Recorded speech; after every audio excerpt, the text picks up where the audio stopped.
Hello बच्चों, नमस्कार। क्या हाल चाल? तो कैसे हैं आप सब लोग? Good evening, good evening, good evening. कैसे हो भाई सब लोग?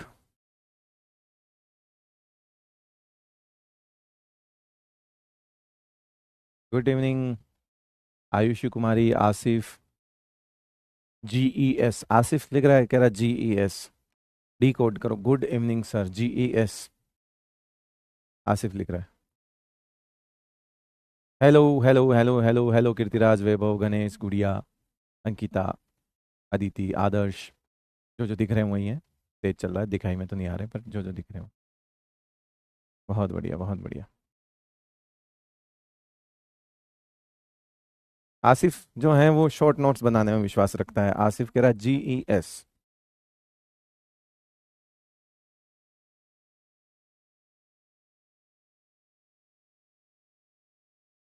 Low voice. लाओ, दे दो। Hello hello hello hello hello hello. अब ठीक है, अब ठीक है, अब ठीक है। उधर तो लाल हो रहा पूरा। लाल है, लाल है, लाल है। पूरा ठेला लाल है। अभी ठीक है आवाज? देखो मैं कुछ तो धीरे बोल भी रहा था। अभी ठीक है?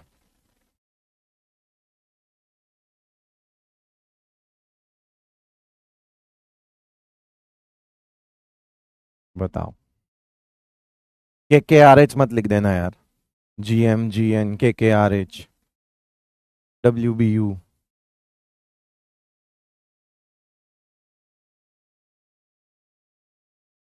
चलो, करें शुरू। आप तैयार हैं पढ़ने के लिए? एकदम आराम से बैठ जाओ, कंफर्टेबल हो जाओ। एकदम कंफर्टेबल। हाँ, लंबी गहरी सांस लो। लंबी गहरी सांस। बढ़िया। ज्यादा लंबी नहीं, अटक जाए कहीं। रेंज वाली।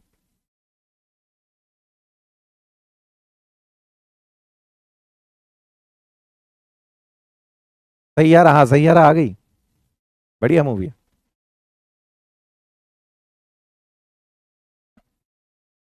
पिछली क्लास में बोल रहे थे ना। चलो, लास्ट क्लास में क्या पढ़ रहे थे? हम कुछ क्वेश्चंस कर रहे थे, दिल टूटा था मेरा, है ना? लेकिन उम्मीद अभी भी कायम है कि आप पढ़ लोगे। मुझे पूरा विश्वास है आप पे।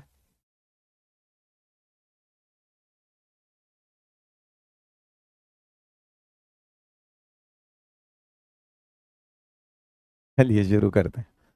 थोड़ा सा, क्योंकि टाइम काफी हो गया, तो आज तो वैसे आयोनाइजेशन एनर्जी स्टार्ट करेंगे अपन अगली प्रॉपर्टी। लेकिन थोड़ा सा आपको रीकैप दे देते हैं। उससे आपको थोड़ा क्या होगा, अच्छा अच्छा लगेगा। कैसा कैसा लगेगा? अच्छा अच्छा। ये बरगंडी कलर से लिख दूं मैं? रिकैप में हम बेसिकली साइज की बात कर रहे थे, और साइज का जो जनरल ट्रेंड है, वो जनरल ट्रेंड कौन बताएगा? बताओ। Left to right, top to bottom, है ना? क्या ट्रेंड रहता है? कौन बताएगा? साइज का एक जनरल ट्रेंड हमने देखा था। यस यस यस, पूरा पढ़ के आए हैं। अरे वेरी गुड, शाबाश।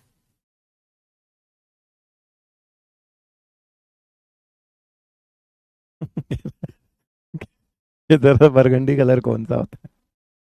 यही होता है यार, ऐसा सही कुछ होता है। Yes. Yes yes yes yes yes, बहुत बढ़िया। चलो, तोता कलर से लिख दूं? अभी हम तोता कलर से यहां लिखेंगे। इधर लेफ्ट टू राइट जाने पर जनरल डिक्रीज होती है, टॉप टू बॉटम आने पर साइज जो है वो जनरली इंक्रीज होती है। करेक्ट है? सबको पता था ये चीज? ठीक है। कुछ इंपॉर्टेंट चीजें जरूर हमने देखी थी उसके बाद, है ना? और वो इंपॉर्टेंट चीजें क्या थी बताओ? साइज का जनरल ट्रेंड तो ये था, है ना? और कुछ इंपॉर्टेंट ऑर्डर्स थे, कुछ इंपॉर्टेंट ऑर्डर्स थे। इंपॉर्टेंट ऑर्डर्स कौन कौन से थे, कौन बताएगा? तोता कलर से लिखेंगे इंपॉर्टेंट ऑर्डर्स, चलिए। Yes, very good very good. क्या क्या याद रहे, मतलब ठीक है बहुत सारा पढ़ा हमने। ये जस्ट रिकेप आपको ये बताएगा कि उसमें से सबसे काम की चीज क्या थी। सबसे काम की चीज एक तो यही थी कि जनरल ट्रेंड पता होना चाहिए। उसके बाद एस ब्लॉक में जनरल ट्रेंड ही फॉलो हो रहा था, तो हमें दिक्कत नहीं थी। पी ब्लॉक में जो ग्रुप 13 था, उसका ऑर्डर कौन बताएगा? जल्दी बता दो। 13th ग्रुप का एक ऑर्डर हमने लिखा था। 13th ग्रुप का पी ब्लॉक का एक ऑर्डर लिखा था, जल्दी बता दो, जल्दी बता दो। यस यस यस जल्दी। इंपॉर्टेंट ऑर्डर्स 13th ग्रुप का, क्योंकि वो जो नॉर्मल है वो तो सब इसमें आ ही गए, टॉप टू बॉटम बढ़ना, लेफ्ट टू राइट घटना, वो सब तो इसमें आ ही गए ना, तो कोई दिक्कत ही नहीं है, उसकी तो कोई प्रॉब्लम ही नहीं है। उसके बाद 13th ग्रुप का एक ऑर्डर था, वो जरूर ध्यान रखना था। और इसमें उसमें क्या था कि बोरोन से बड़ा जो है वो पहले गैलियम था और फिर एल्यूमिनियम आ गया था। और इसकी वजह क्या थी, कौन बताएगा बेटा? इसकी वजह क्या थी? बहुत अच्छे से समझाया था। इसकी वजह क्या थी? इस इसकी वजह क्या थी? रीजन अगर हम बात करें तो क्या था वहां पे? Transition contraction. किस में लगा था ट्रांजिशन कॉन्ट्रैक्शन? किस में लगा था? गैलियम में, in gallium. Yes yes, very good very good. हाँ, बैंगन आलू इधर उधर, वो गाजर आलू इधर उधर हो गए थे ना बेटा, कि गाजर पहले रखो फिर आलू रखो, ऐसे करके। Very good very good very good. D block के अगर हम देखें तो डी ब्लॉक की बात हम देखें तो वो एक डेटा बेस्ड ऑर्डर है, वो इतना इंपॉर्टेंट नहीं है, और कहीं ना कहीं वो 12th में हम फिर से पढ़ लेंगे, इसलिए मैं उसे यहाँ हाईलाइट नहीं कर रहा हूँ बहुत ज्यादा। हाँ, एक चीज जरूर मैं यहाँ पे वो कर रहा हूँ डी ब्लॉक की। डी ब्लॉक के अंदर जो इंपॉर्टेंट चीज थी वो टॉप टू बॉटम थी। कौन बताएगा कि यहाँ पे क्या क्या चीज हमने, सबसे इंपॉर्टेंट चीज क्या थी टॉप टू बॉटम की? अगर डी ब्लॉक की अगर हम बात करें, डी ब्लॉक में अगर हम टॉप टू बॉटम की बात करें तो except third group, except third group, कुछ बताया था मैंने, एक्सेप्ट थर्ड ग्रुप जो है बाकी सब में 3D से बड़ा 4D, और 4D और 5D लगभग बराबर थे। उसका रीजन कौन बताएगा बेटा? इसका रीजन कौन बताएगा? ये इसका रीजन क्या था? इसका रीजन था लेंथेनॉइड कॉन्ट्रैक्शन।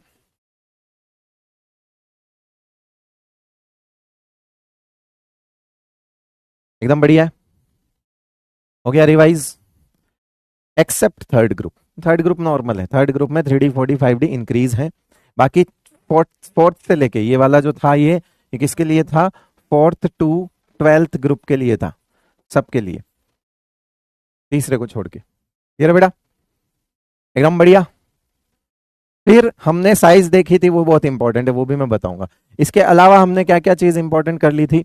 इसके अलावा हमने एक पॉइंट, ये तो हमारा हो गया पहला पॉइंट जिसे हमें ध्यान में होना चाहिए रिकैप में, ये दूसरा पॉइंट जो हमें पता होना चाहिए, ये तीसरा पॉइंट जो हमें पता होना चाहिए, और यहां पे लिख रहा हूं ये फोर्थ पॉइंट कि size of iso electronic species.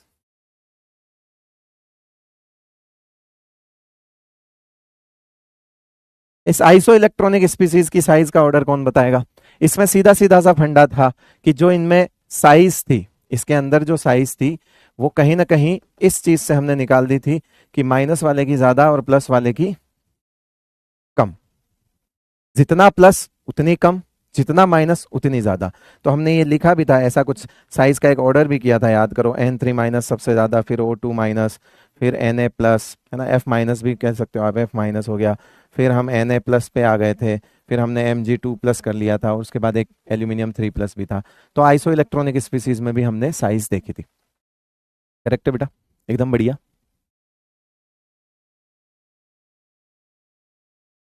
Very good very good. और अगर न्यूट्रल, अगर कोई पांचवें नंबर पे अगर हम देखें कि साइज ऑफ आयंस, है ना, size order of ions of same element, तो कॉन्सेप्ट वही है, सेम एलिमेंट है। तो अगर कोई एलिमेंट न्यूट्रल है ना, अगर कोई एलिमेंट नेगेटिव है, और अगर कोई एलिमेंट उसी का एलिमेंट तो प्लस है, तो ये साइज का ऑर्डर चलता है। तो याद रखना, ये हमने सीखा था कि जो पेरेंट एटम होता है उससे एनायन बड़ा होता है। अब अगर -2 है तो वो और बड़ा होगा, -2 +2 है तो वो और पीछे आ जाएगा। वही वाला कॉन्सेप्ट चलेगा, same to same isoelectronic में, और साइज ऑफ सेम आयंस के, सेम आयन सेम एलिमेंट के आयंस में सेम चलता है। क्लियर है एकदम? First class, very good very good, बहुत बढ़िया। नोट करना है आपकी इच्छा, it's kind of short note type है कि जो सबसे मोस्ट इंपॉर्टेंट चीज है वो है ये। मोस्ट इंपॉर्टेंट चीज है, क्योंकि जितने ढेर सारे ऑर्डर्स आप अलग अलग याद करते हो वो तो करने की जरूरत नहीं है, क्योंकि जो चीज जनरल ट्रेंड को फॉलो कर रही है वो तो हम बता ही देंगे ना, कि टॉप टू बॉटम बढ़ाना है, लेफ्ट टू राइट घटाना है, वो तो हम कर ही लेंगे, हमें क्या दिक्कत है उसकी। ठीक है, वेरी गुड। चलो आगे चले, हो गया रिकैप। जो लेक्चर था ऑलमोस्ट वो यही था, लास्ट लेक्चर। कर लो बेटा, नोट कर लो, कोई दिक्कत नहीं है। और क्या चाहोगे, लग काम की चीज है, लेकिन एक इस सब को एक पूरे बॉक्स में बंद कर देना। और एक तरह से ये समरी हो गई, समरी साइज साइज की।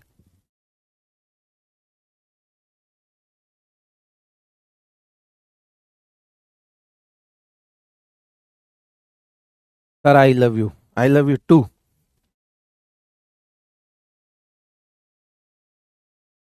चल भाई, अब हम अगली, चलो नोट कर लो, सॉरी। तो मैं अगर आपको कुछ साइज के ऑर्डर दूं तो आप आंसर कर देंगे?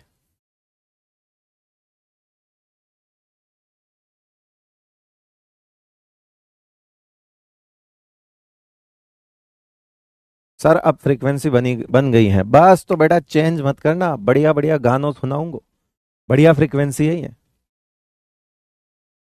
एफएम की बढ़िया वाली फ्रीक्वेंसी है, मन पसंद गाने सुनाऊंगा, मतलब मन पसंद पढ़ाऊंगा। चलो कुछ क्वेश्चंस दें आपको, ट्राई करोगे कुछ ऑर्डर्स, जिससे आपको ये वाला पोर्शन से थोड़ा ऑर्डर हो जाएगा, तो है ना, जो कुछ लिखा है हमने उस हिसाब से थोड़ा सा कुछ 5-7 ऑर्डर्स करते हैं, करें? पोल वाला नहीं है, ऑर्डर्स बताने, पोल वाला नहीं है, मैं खुद क्वेश्चंस दूंगा आपको। चलिए करें, बहुत बढ़िया। चलो आ जाओ बेटा। एक तो बरगंडी कलर कुछ ज्यादा ही डार्क नहीं है?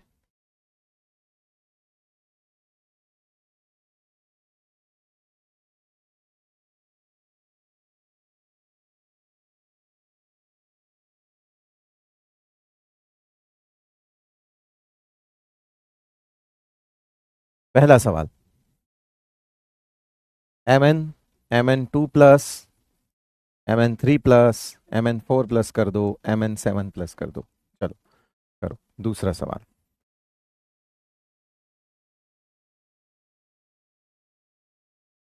तीसरा सवाल।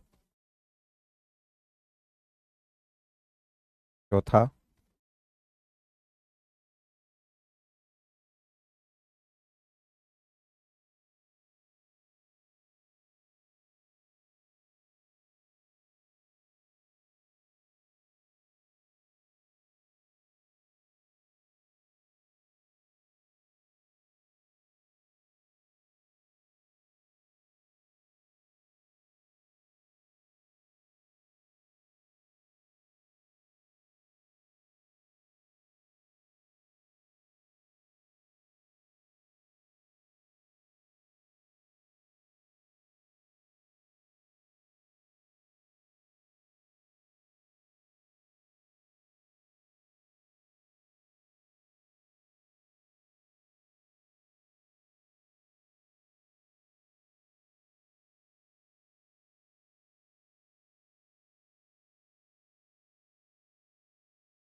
यस, करो, ट्राई करो।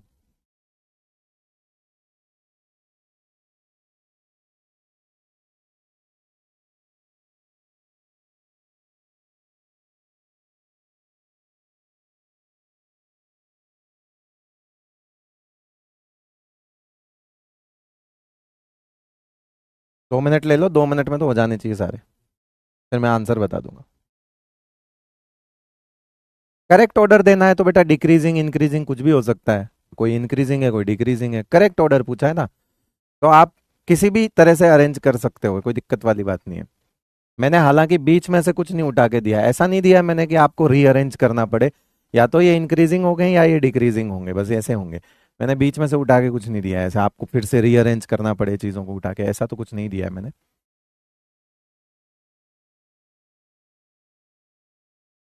कुछ नहीं है, वो पिछला जो लेक्चर है उसमें कॉन्फिडेंस आ जाएगा आपको, अगर आपने पढ़ा है ढंग से तो।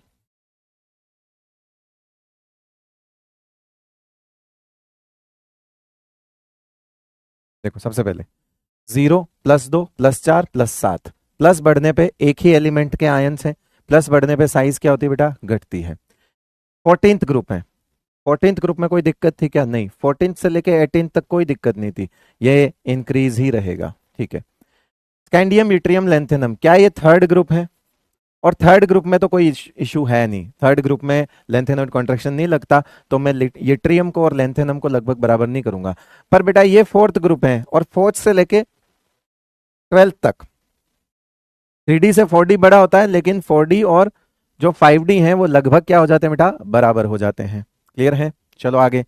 तो ये कौन सा ग्रुप है बताओ मुझे, क्या ये 10th ग्रुप है?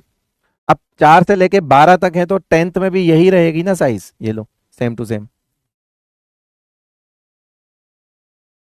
बैकलॉग है, बैकलॉग है तो फिर पहले देख के आओ ना बेटा, बैकलॉग देखो, जिसके बैकलॉग है उसे तो अगला लेक्चर देखना ही नहीं चाहिए, उसे तो अगला लेक्चर देखना ही नहीं चाहिए। भाई आपको पता है कि मेरा बैकलॉग है, तो हमेशा याद रखो बेटा, बैकलॉग है, और अगर आप आगे का लेक्चर देखते हो, इससे बड़ी गलती नहीं हो सकती, वो आप आज देख के इसे भी बैकलॉग ही बनाओगे एक टाइम पे। क्यों? क्योंकि ये तो समझ आएगा नहीं, समझ नहीं आएगा तो काम का नहीं, काम का नहीं तो बैकलॉग हो ही गया। तो हमेशा याद रखो, जब भी बैकलॉग है तो आप प्रीवियस जो बैकलॉग है उसे ही क्लियर करिए, ठीक है ना। ऐसे कि लोग भाग रहे हैं तो मैं भी भागूं साथ में, अरे नहीं भाई, तैयारी करके भाग। लोग जूते पहन के भाग रहे हैं, तू ऐसे ही भाग रहा है, तो जूते तो पहन के आप ले, तू सीधा चल दिया, ठीक है। तो तुम्हें लगता है कि सब लोग भाग ही रहे हैं, सब लोग देख रहे हैं तो मैं भी देख लेता हूँ, मेरा ऐसा क्या है? तो ऐसा कुछ कुछ जादू नहीं होता बेटा, प्रोसेस होता है। अगर ऐसा होता तो मैं ये चीज पहले वाले लेक्चर में पढ़ा देता कि क्या ही करना है, कोई किसी से जुड़ा हुआ नहीं है, कहीं से भी कुछ भी शुरू करो, ऐसा नहीं है। हर चीज स्टेप बाय स्टेप है, जुड़ी हुई है। अगर आपके बैकलॉग हैं तो आप सबसे बड़ी गलती यही करते हो कि आप आगे का लेक्चर पहले देख लेते हो, मत देखो, मत देखो, छोड़ दो ये आदत। आ जाओ, क्या ये आइसो इलेक्ट्रॉनिक है, पता करो, क्या इसमें 18 इलेक्ट्रॉन है, यस, क्या इसमें भी 18 इलेक्ट्रॉन है, यस, क्या इसमें भी 18 इलेक्ट्रॉन है, यस। अगर ये आइसो इलेक्ट्रॉनिक है तो फिर इसमें साइज का ऑर्डर क्या होगा, प्लस वाला छोटा, माइनस वाला बड़ा, लेकिन दोनों माइनस है तो ज्यादा माइनस वाला ज्यादा बड़ा, ये ऑर्डर हो गया। +2 +4, +2 वाला बड़ा हो जाएगा। फॉस्फोरस +5, फॉस्फोरस +3, +3 वाला ज्यादा बड़ा होगा। H और H माइनस ये ज्यादा बड़ा हो जाएगा। ये तो ऑब्वियसली टॉप टू बॉटम है, इंक्रीज हो गया। ये लेफ्ट टू राइट है, और ये मैंने जानबूझ के दिया है, ये मैंगनीज तक डिक्रीज होता था, वो नोट्स में है, आपके देख लेना, मैंने जस्ट आपको दे दिया कि कुछ बच्चों को क्वेश्चन की फॉर्म में चीजें याद रह जाती है मैन एग्जाम में, कि उन्हें नोट्स से मतलब नहीं होता, वो क्वेश्चंस को इस नजर से देखते हैं कि कई बार मेन एग्जाम में वो क्वेश्चन से याद रख लेते हैं कि हाँ ऐसा एक सवाल सर ने कराया था, सर ने तो नोट्स में भी लिखवाई है वो चीज, लेकिन आपको कई बार होता है ना कि एक इस तरह के दिमाग भी होता है कुछ कुछ बच्चों में, कि वो सवाल को इस नजर से देखते हैं कि उन्हें लगता है कि अरे ये सवाल तो वहां करवाया था, तो ये क्लिक करता है जल्दी, इस वजह से मैंने यहां दे दिया है। चलो आओ,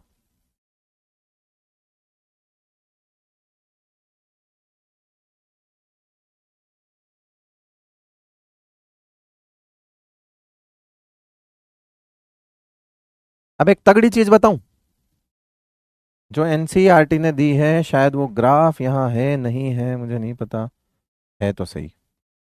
आओ एक तगड़ी चीज बताता हूं, लिखो ज्ञान की बात, एक्स्ट्रा ज्ञान।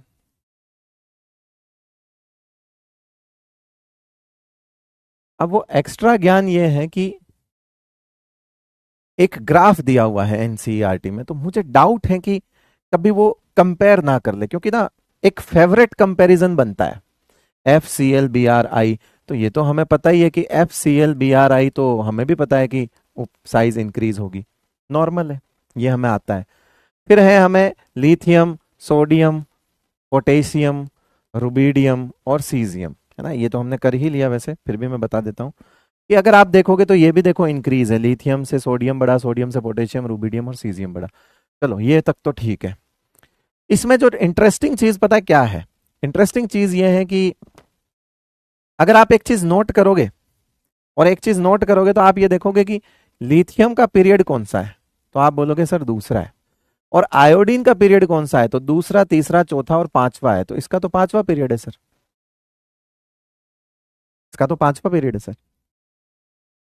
तो साइज किसकी बड़ी होनी चाहिए अगर हम इन दोनों को एक साथ कंपेयर, क्योंकि वो ये ग्राफ दिया हुआ है ना, तो मुझे डाउट है एक एग्जामिनर, एक टीचर के दिमाग से अगर मैं सोचूं तो कुछ मसालेदार चीज या मसालेदार सवाल बनाने का मन करता है, ऐसा करता है कि कुछ ऐसा सवाल बनाए नीट में जो चकमा दे दे सबको। अब सब लोग तो यही सोचते हैं कि अगर एन की वैल्यू ज्यादा होगी तो साइज जो है वो बड़ी होगी। मैं तुम्हें ये बताता हूं कि पहले एक बात बताओ, लिथियम से लेके फ्लोरीन तक यहां आओगे कि नहीं आओगे, आओगे।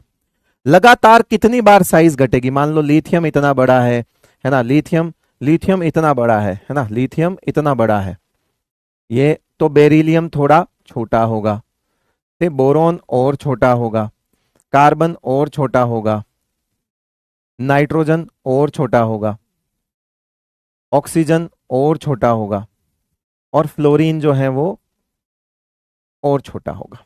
लगातार साइज घट रही है कि नहीं करनी, लेफ्ट टू राइट, देखते जाना देखते जाना, तरीके से बता दूंगा, क्लियर हो जाएगी बात, ऐसा कुछ नहीं है। तो लिथियम से फ्लोरीन पे जब आए तो लगातार कितनी बार साइज घटी, 1 2 3 4 5, 5 बार कम हुआ। और फिर आपको पता है कि फ्लोरीन के नीचे कौन आता है, तो बोले क्लोरीन आता है, फिर कौन आता है, बोले ब्रोमीन आता है, फिर कौन आता है, बोले आयोडीन आता है। समझाने का तरीका है जिससे याद रह जाएगा, तो ये वैल्यू बेस्ड, लेकिन समझाने का तरीका है कि जो सबसे बड़ा था ये, इसकी साइज घटी बहुत, यहां घटा, यहां घटा, यहां घटा, यहां घटा, यहां, अब इसके साथ इतनी दुर्घटना घटी, लगातार छोटा होता गया, और ये फ्लोरीन जो है ये सबसे छोटा हमें दिख रहा है। फिर क्योंकि हमें पता है कि फ्लोरीन से बड़ा क्लोरीन, तो फिर से बढ़ना स्टार्ट हुआ होगा, तो फिर से बढ़ना स्टार्ट हुआ, ब्रोमीन थोड़ा बड़ा हुआ होगा, है ना, ब्रोमीन जो है वो थोड़ा और बड़ा हुआ होगा, और आयोडीन जो है वो थोड़ा और बड़ा हुआ होगा। अब मुद्दा कहां फंसता है पता है, ध्यान से इसकी साइज देखो, इसकी साइज देखो, बड़ी है, बड़ी है कि नहीं, और इसकी साइज देखो, उससे छोटी है। हमें क्या लगता है, हमें तो, हम अगर दो अलग चीजें देखते हैं तो हमारे दिमाग में डाउट आता है, अच्छा fluorine, chlorine, bromine, iodine, iodine पांचों पीरियड का है यार, आयोडीन पांचों पीरियड का बड़ा हो गया, ये दूसरा पीरियड है, तीसरा पीरियड, चौथा पीरियड, पांचवा पीरियड है, बहुत भाई पांचवा पीरियड है तो बड़ा ही होगा ना। समझ बात को, यहां से सोच के देख, लिथियम से साइज घटना स्टार्ट हुई, ये मैं वो चीजें बता रहा हूं जो कोई चूं तक नहीं करेगा क्लास में, और मैं एकदम हलवे की तरह और मक्खन की तरह ऐसे लपेट के चला जाऊंगा कि ले देख हो गया तेरा।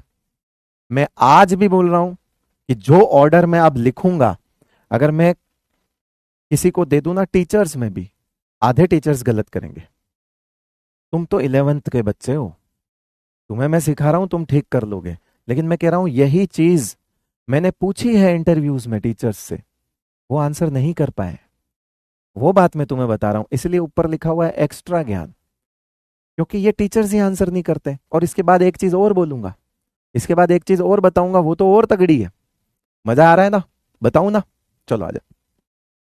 इससे छोटा हुआ, फिर इससे ये छोटा हुआ, फिर इससे छोटा हुआ, फिर इससे छोटा हुआ, इससे छोटा हुआ, मुद्दा यह है ये छोटा कई बार हुआ, कई बार ये छोटा हुआ लेफ्ट टू राइट जाने पे, ये लेफ्ट टू राइट ही है, लेफ्ट टू राइट है।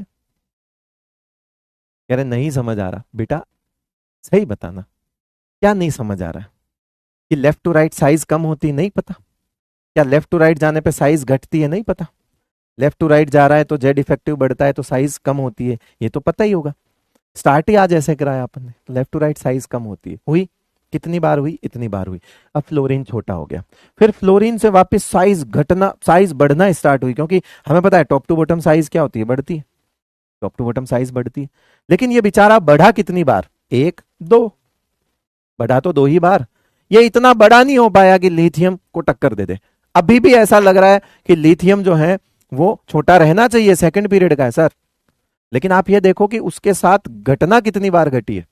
और उसके बाद ये आयोडीन, अब आयोडीन सबके दिमाग में ऐसा लगता है बड़ा होगा, बड़ा होगा, मेरे प्यारे बच्चों जरा इसकी वैल्यू पे ध्यान दीजिए, आयोडीन 133 है, आयोडीन 133 पिकोमीटर्स हैं, ये दिखा हुआ है देखो एटॉमिक रेडियस, एंड लिथियम आपका 152 पिकोमीटर्स है, यानी कि इसके घर का सबसे छोटा बेटा उसके घर के सबसे बड़े बेटे से भी बड़ा है। जनरेशन गैप आ गया, OMG। यानी एल्कली मेटल्स का घर का सबसे छोटा बेटा है, ये सबसे छोटा बेटा है, वही इनके सबसे बड़े से ही बड़ा है। जनरेशन गैप आ गया है, तो देख पा रहे हो, देख पा रहे हो, चीज एबनॉर्मल है। लेकिन क्यों? अब ये ऐसा कई और भी ऐसे बहुत से ऑर्डर हो सकते हैं, लेकिन सर आप यही दो क्यों करवा रहे हैं?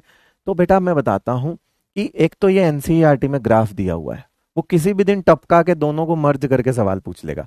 उसे लगेगा कि ये तो देखा ही होगा सब लोगों ने, और ये देखा होगा तो ये तो देखा ही होगा कि ये 133 है और ये 152 है। तो अगर मैं ये बोलूं कि काम की बात क्या है, काम की बात यह है कि लिथियम अभी भी बड़ा है आयोडीन से। यही तो मजेदार बात है। अब मैं आपको कोई ऑर्डर पूछूं, अब लिथियम ही सबसे बड़ा है और मैं पूछूं कि अब सोडियम से कंपेयर कर, अरे भाई तो जो सबसे छोटा है वही सबसे बड़ा है, तो फिर बड़ा तो बड़ा ही होगा। अब 152 ही ज्यादा है 133 से, तो 186 तो ज्यादा ही होगा, 231 ज्यादा ही होगा, ऑब्वियसली 244 और 262 ये तो ज्यादा होंगे ही। तो अगर मैं इसका एक फाइनल ऑर्डर बनाना चाहूं तो क्या फाइनल ऑर्डर बनेगा? बताओ क्या फाइनल ऑर्डर बनेगा? फ्लोरीन सबसे छोटा, फ्लोरीन, क्लोरीन, ब्रोमीन, आयोडीन, उसके बाद लिथियम, उसके बाद सोडियम, पोटेशियम, रुबिडियम, सीजियम। अब आ गया, अब चीज समझ में आ गई। क्या अब इस एनसीईआरटी के ग्राफ से डरोगे तो नहीं? क्या अब कभी कल को यहां से सवाल बन जाए नीट में तो आप उसे आउट ऑफ सिलेबस भी नहीं बोल पाओगे? वो तो एनसीईआरटी में से ही है, वो दे सकता है, कोई बड़ी बात नहीं है। तो हमने इसको अब हैक कर लिया, हो गया ये हैक है। अब अपन इसको एक फाइनल ऑर्डर बना सकते हैं कि इसका मतलब है कि हमारे पास फ्लोरीन, फिर क्लोरीन, फिर ब्रोमीन, फिर आयोडीन, फिर लिथियम और फिर ऑब्वियसली सोडियम। आगे तो वो जो चल रहा है वही बनेगा, आगे तो जो चल रहा है वही बन ही जाएगा। ये लो, याद क्या रखना है? क्या हम इन बाकी सारे मेटल्स के साथ आयोडीन का कंपेयर याद रखें? अरे नहीं, हमें सिर्फ अगर ये एक छोटी सी चीज पता है ना, जो मैंने ऊपर लिख दी अलग से, ये चीज पता है तो बाकी तो वैसे ही बड़े हैं यार। अब जो लिथियम से बड़े हैं वो तो बड़े ही रहेंगे ना आयोडीन से।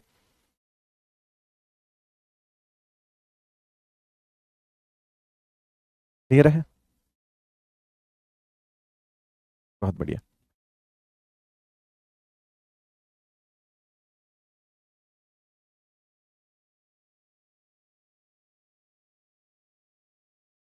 चलो एक और दे दूं, डेटा बेस्ड है वैसे तो, पर मैं उसे समझा सकता हूं, मैं उसे समझा सकता हूं। हालांकि वो डेटा बेस्ड है पर मैं उसे समझा सकता हूं।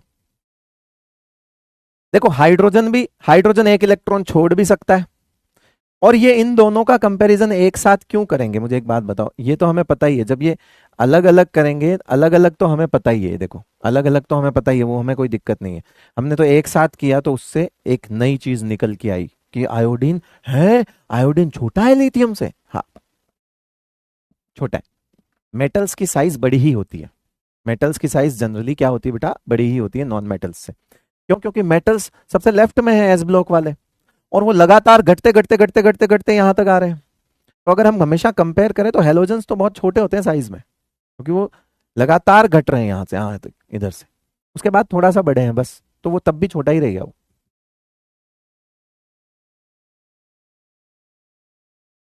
आपने पहले दो रो क्यों लिखी? वो तो इसलिए लिखी कि ये तुम्हें ऑलरेडी आता है, ये भी तुम्हें ऑलरेडी आता है, इसलिए लिखी है कि अगर इसका इंडिविजुअल कंपैरिजन आएगा तो कर लेना, इस ग्रुप का इंडिविजुअल कंपैरिजन आएगा टॉप टू बॉटम तो वो तो कर ही लोगे। मैं तो ये कह रहा हूं कि अगर इधर का लिथियम और उधर का आयोडीन और ये दोनों मर्ज करके दे दे तो क्या करोगे? तो बेटा ये लिखी हुई है मर्ज वाली, इसलिए पहले तो सेपरेट लिखी। वो तो पता है ना, वो तो नॉर्मल है, वो तो पहले सीख चुके बेटा हम कि टॉप टू बॉटम साइज बढ़ती, उसमें क्या नया है?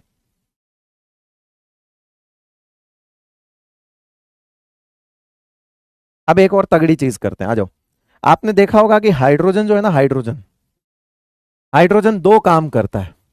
Hydrogen can act as electron, electropositive element, can act as electronegative element. ये भाई साहब इलेक्ट्रॉन खा भी सकते हैं, ये भाई साहब इलेक्ट्रॉन छोड़ भी सकते हैं। तो इनका कुछ पता ही नहीं चलता, है ना। ये किस किस तरह से बिहेव करते हैं, बिहेव लाइक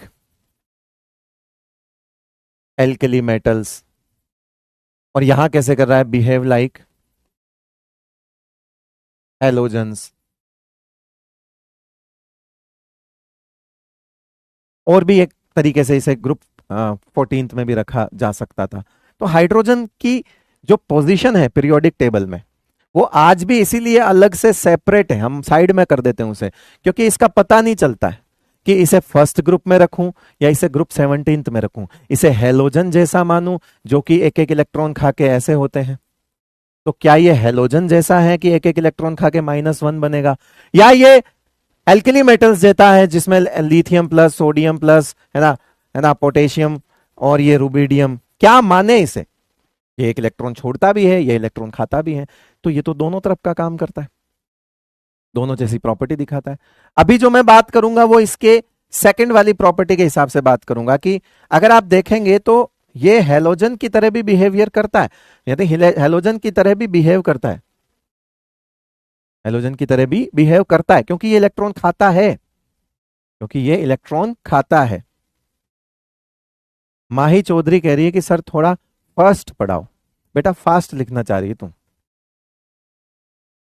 फर्स्ट लिख दिया, शायद तू इतनी ज्यादा फास्ट है कि तूने फास्ट को भी फास्ट नहीं लिखा, थोड़ा स्लो लिख।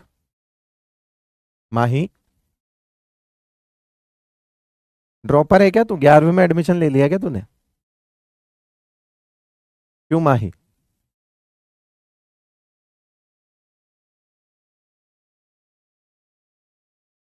माही काफी फास्ट है, इतना कि खुद गलत लिख रही है।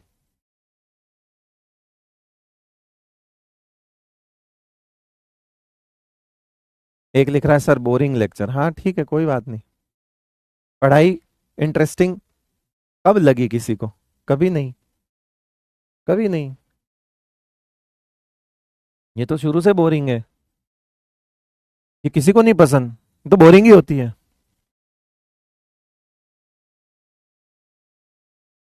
और आदमी बनना है, इंसान बनना है, कुछ जीवन में कुछ करना है, तो थोड़ी सी बोरियत सहो, है ना। कल को तो तुम किसी अपने किसी के साथ रहोगे, कोई तुम्हारा लाइफ पार्टनर होगा, बोर तो तुम वहां भी हो जाओगे, क्या करोगे फिर, छोड़ दोगे? हाँ, बातें तो तुमको भी रोज माँ बाप एक ही जैसी बोल रहे होंगे, बोर हो जा रहे हो क्या, बोर हो जा रहे हो, बदल दे रहे हो क्या, कि छोड़ो यार पापा आज आप, है ना, मतलब हटाओ आप आज कुछ और बन के आओ, अलग अलग ड्रेस में उनसे, ड्रामा कंपनी की तरह ऐसे कर रहे हो, हैं? एक कह रहा दूसरी शादी कर लेंगे, कर लेना भाई, उससे भी बोर हो जाएगा, फिर क्या कर लेगा, या तीसरी कर लेंगे, या कर लेना, फिर शादी, फिर कहेगा सर शादी कर करके ही बोर हो गए, अब करना ही नहीं कुछ। सांस ले रहा है, एक ही पैटर्न पे लेनी पड़ती है और एक ही पैटर्न पे छोड़नी पड़ती है, बोर होके किसी दिन नाक पकड़ ले अपना, मैं तो कह रहा हूँ, मैं बता तो रहा हूँ, गलत तो नहीं बोला मैंने। सांस छोड़ना, सांस लेना, क्या जिंदगी है ये, क्या तमाशा है भाई, बोर हो गए, करो ना नाक बंद, बढ़िया सा तकिया दबा के लेट जाओ अच्छे से।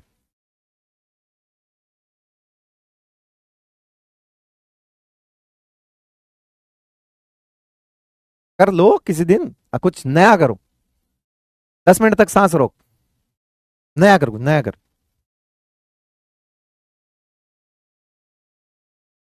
नाक बंद कर ले, मुंह बंद कर ले, है? अरे यार कैसे कैसे यार, थोड़े बड़े हो जाओ, बातों में भी, उम्र में तो हो गए हो, बातों में भी हो जाओ, ग्रेविटी लाओ अपनी बातों में, मैच्योरिटी लाओ, एक वक्त आएगा जब दुनिया नहीं सुनेगी आपको, अगर आप में बचपना नजर आएगा तो अभी तो ठीक है, अभी तो ठीक है, डॉक्टर बनने के बाद, डॉक्टर बनने के बाद रोज एक ही जैसे के पेशेंट आएंगे, एक तरह के, सोचो आप बैठे हो, है ना, इमेजिन करो आप बैठे हो, टेबल चेयर लगी हुई है, आप बहुत बड़े डॉक्टर हो, बहुत बड़े फिजिशियन हो, चलो, रोज आ रहे हैं पेशेंट, डेली पेशेंट आ रहे हैं, जुकाम, खांसी, बुखार, आप सबके सबके मुंह से एक ही बात सुन रहे हो कि रात को बुखार आया था ठंड लग के, या वीकनेस आ रही है डॉक्टर साहब, जुकाम हो गया, नाक बंद है, गले में खराश है। क्या बोलोगे? ए हट रे यार, बोर हो गया। सबके एक ही चीज तो हो रही है। तो क्या करेगा तू? किडनी ट्रांसप्लांट करने चला जाएगा क्या? जो तेरा काम है वही करेगा बेटा। अभी तेरा काम पढ़ना ही है, तो पढ़ाई करनी पड़ेगी। मेरा काम पढ़ाना ही है, तो मैं पढ़ाऊंगा ही। मैं यहाँ डांस नहीं कर सकता, अच्छा नहीं लगेगा ना, ठीक है मैं कहीं और कर लूंगा, मुझे आता है, मेरा मन है, कहीं और नाच लूंगा, नाचना होगा किसी के ब्याह में, पर यहाँ तो नहीं नाचूंगा। और यहाँ अगर तू पढ़ते पढ़ते नाचने लग जाए तो तेरे घर वाले तेरे थप्पड़ जड़ देंगे कि पागल है क्या। तो क्या अपने ही काम से बोर हो जाओगे? नहीं हो सकते ना बेटा, नहीं हो सकते। ये बोर होना बंद करो, सही बता रहा हूं, बोर होना बंद करो। आधी जिंदगी सही हो जाएगी तुम्हारी, बोर होना बंद कर दो। ऐसे कैसे लोग हैं यार, बोर हो रहे हैं।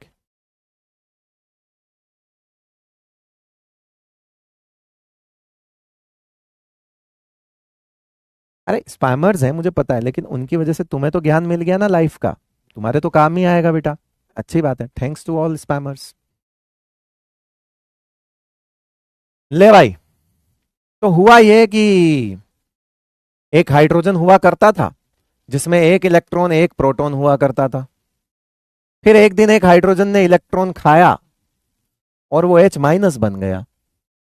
और जब वो H माइनस बन गया तो ये डेटा बेस्ड है, मैं साफ चीज पहले ऊपर लिख देता हूं, ये डेटा बेस्ड है। मैं आप खाली यूं मान के चलो कि रिस्क ही ले रहा हूं, रिस्क। जाके देखोगे तो ड्रॉपर्स में भी शायद ना मिले, पर ठीक है रिस्क ले रहा हूं। मुझे डर नहीं लगता पढ़ाने में, क्योंकि मैं ये मानता हूं कि तुम्हें डर नहीं लगता सीखने में।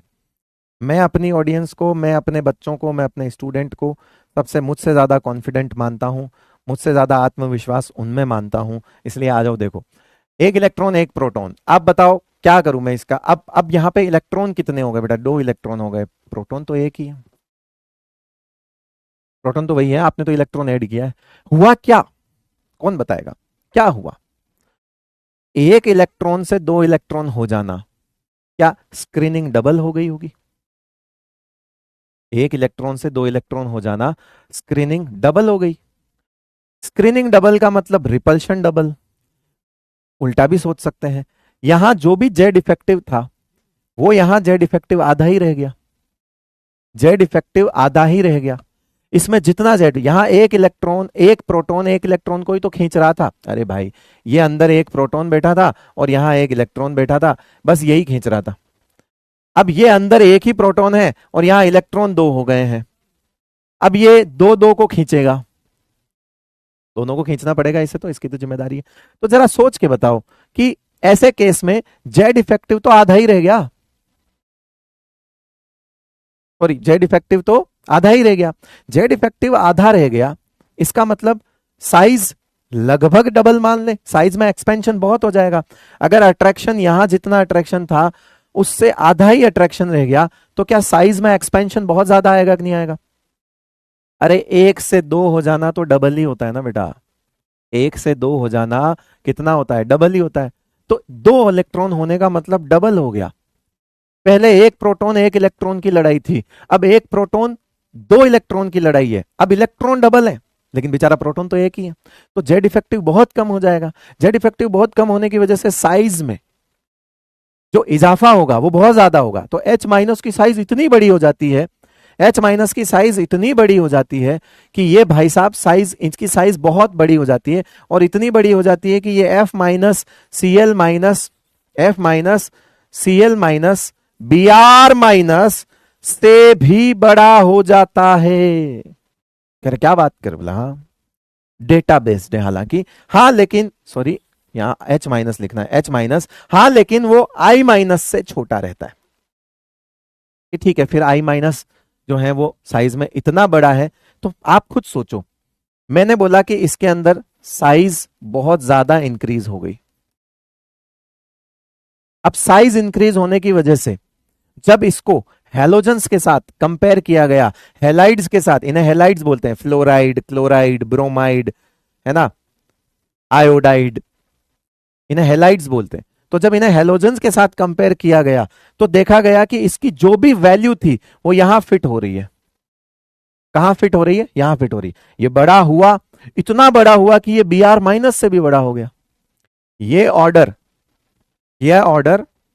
अगर आप किसी को जाके पूछोगे ना तो पहले तो वो आपकी शक्ल देखेगा, और अगर आप उसे कॉन्फिडेंट नहीं लगे तो वो टीचर ऐसे बोल देगा कि गलत है। क्या बोल देगा वो? गलत है, गलत है, किसने पढ़ाया, गलत गलत गलत गलत।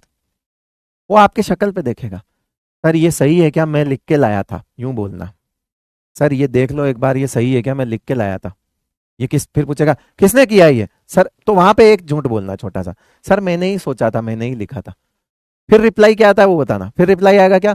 गलत है, गलत है, पागल है क्या भाई, ऐसे गलत है। एच माइनस कहाँ फर्स्ट पीरियड का है और ये कहाँ Br माइनस फोर्थ पीरियड का है, ऐसा थोड़ी होता है। भगा देगा। फिर लॉजिक देना। फिर क्या करोगे? लॉजिक देना। कैसे दोगे लॉजिक? लॉजिक मैं बताता हूं क्या दोगे। यहां तो देख ही लिया, 1 से 2 हो गए, 1 से 2 हो गए, लॉजिक है। क्लोरीन में कितने होते हैं? 9 इलेक्ट्रॉन्स एंड 9 प्रोटॉन्स। अब अगर ये इलेक्ट्रॉन खाता है तो क्या यहां पे 18 इलेक्ट्रॉन्स हो गए क्या? मेरी बात समझना। अगर मैं यहां पे एक इलेक्ट्रॉन ऐड कर भी दूं तो क्या यहां 9 से 18 हो गए क्या? क्योंकि डबल होने के लिए तो 9 to 18 होना पड़ेगा। 1 से 2 तो डबल होता ही है, 1 से 2 तो डबल होता ही है, 1 से 2 तो डबल होता ही है, 1 से 2 तो डबल होता ही है। तो क्या 9 से 18 तो ये हुआ नहीं, ये कितना हुआ? ये तो 10 ही हुआ। क्या 9 से 10 होना डबल होता है क्या? बिल्कुल नहीं। तो यार इसकी साइज इतनी थोड़ी बढ़ेगी जैती उसे, उस सिस्टम में तो जेड इफेक्टिव आधा ही रह गया। क्या इस सिस्टम में जेड इफेक्टिव आधा रह गया क्या? तब रहेगा जब वहां 18 हो। तो जेड इफेक्टिव आधा कैसे रहेगा? इसमें नहीं रहेगा। तो इसका जेड इफेक्टिव इतना थोड़ी घटेगा जितना एच माइनस में घट गया। एच माइनस में तो अचानक से 1 से 2 कह रहा खट साइज इंक्रीज हो गई। बोले इतनी होगी, कितनी हो गई? अरे भाई मजा आ गया। कह रहा कितना? कह रहा पहले 1 इलेक्ट्रॉन था अब 2 है। कह रहा बावड़े, कह रहा हाँ। कत्ती चाला पाड़ गया ला, और लठ गाड़ दिए ले, एच माइनस बड़ा हो गया। तो यहां ये 9 प्रोटोन ही है। अभी 9 लोग 9 लोगों को खींच रहे थे, अभी 9 लोग 10 को खींचेंगे, लेकिन बेटा उससे जेड इफेक्टिव एग्जैक्ट आधा थोड़ी रह गया। यहां तो एक्सपेंशन बहुत ज्यादा आएगा, है ना, बहुत ज्यादा एक्सपेंशन आएगा साइज में, क्योंकि डबल हो गया। जेड इफेक्टिव आधा रह गया, स्क्रीनिंग डबल हो गई, जेड इफेक्टिव आधा रह गया, अट्रैक्शन आधा ही रह गया। आप आधे की बात करोगे तो वहां 18 होना जरूरी है। इसलिए इसकी साइज इतनी बढ़ती है कि वो एक डेटा है जो देखा गया बेटा, वो डेटा है कि वो इतनी बढ़ जाती है कि बढ़ के अगर इनसे कंपेयर करो, जो कि मुझे लगता है नीट एक अच्छा सवाल बनाए तो कर सकता है। क्यों? क्योंकि H माइनस की इस प्रॉपर्टी से वो इसे कनेक्ट कर सकता है कि ये भी एक एक इलेक्ट्रॉन खाते हैं, -1 बनते हैं, और ये भी एक इलेक्ट्रॉन खा के माइनस बनता है। तो कभी खुदा न खास्ता ऐसा सवाल आए, लेकिन अगर आए तो मेरी याद जरूर आए कि बता दिया था भाई। लो, याद हो जाएगा।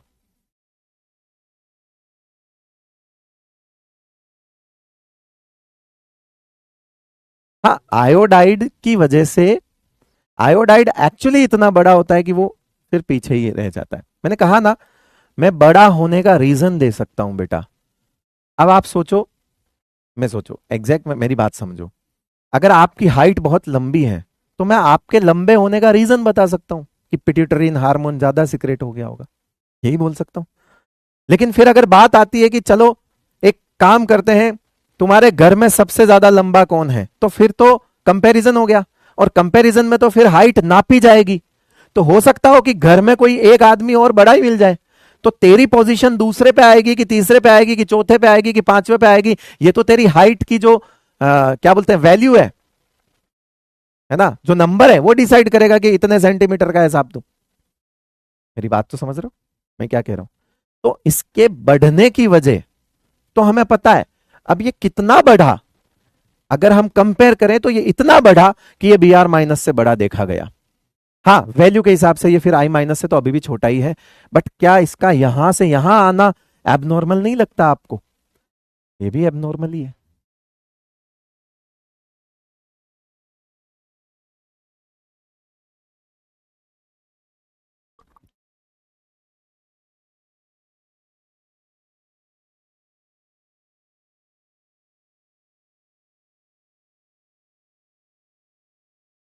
अब अगर ये बाकी लोगों के नोट्स में दिख जाए तो चिपका देना कमेंट्स में एमडीजे।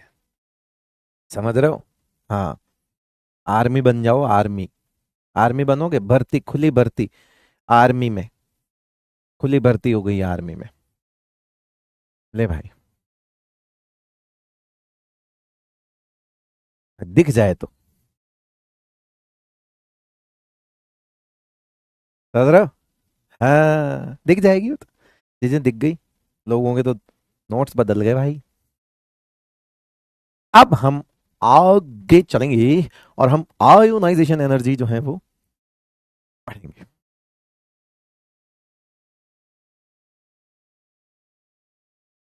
वो नोट कर लिया था आपने? यार लिखना था क्या? नहीं भाई, मेरी कोई आर्मी मत बनाओ, आर्मी एक ही होती है, इंडियन आर्मी। बाकी तो भीड़ है। इसलिए आर्मी वर्ड अपने आप में मुझे लगता है कि एक बहुत रिस्पेक्टफुल वर्ड है, शायद हमें यूज नहीं करना चाहिए सबके साथ। हमारे देश की आर्मी, आर्मी एक ही है, इंडियन आर्मी। बाकी तो भीड़ है, तो हमें आर्मी उन्हें बोलना चाहिए जो इसका हक रखते हैं, जो इसका दावा रखते हैं। मेरे नाम इसके आगे प्लीज आर्मी मत लगाना, मैं तो मजाक कर रहा था कि एमडीजे आर्मी ऐसा कोई शब्द नहीं है, मुझे बिल्कुल अच्छा नहीं लगेगा, प्लीज। वो एक ही है, वो एक ही है। जब हम लोग आर्मी वर्ड सोचते हैं तो हमें वो सोल्जर्स ही दिखते हैं हमारी आंखों के सामने, शायद वो सोल्जर्स ही आते हैं। ठीक है, उस वर्ड का मतलब हो सकता है, लेकिन आप सोचो, आप जब आर्मी वर्ड सोचते हो तो अचानक से आपके सामने एक सोल्जर नजर आता है आपको। आता है कि नहीं आता है? तो वो अपने आप में बहुत ऊपर का शब्द है। हम तो क्या है, कुछ नहीं।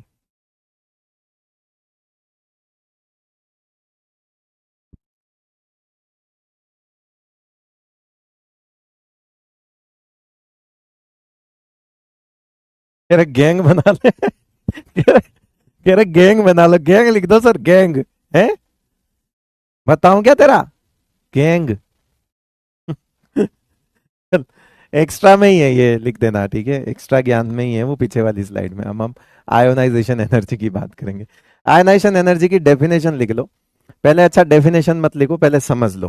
पहले ऐसे रफ रफ में समझ लो, रफ रफ में ना, इसे नोट मत करना। देखो बताओ, एटम के भीतर बीचों बीच कौन होता है? कह रहे सर अपना न्यूक्लियस होता है। इनमें क्या होते हैं? बोले प्रोटॉन्स होते हैं।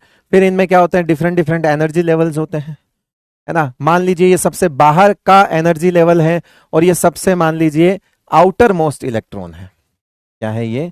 Outer most electron.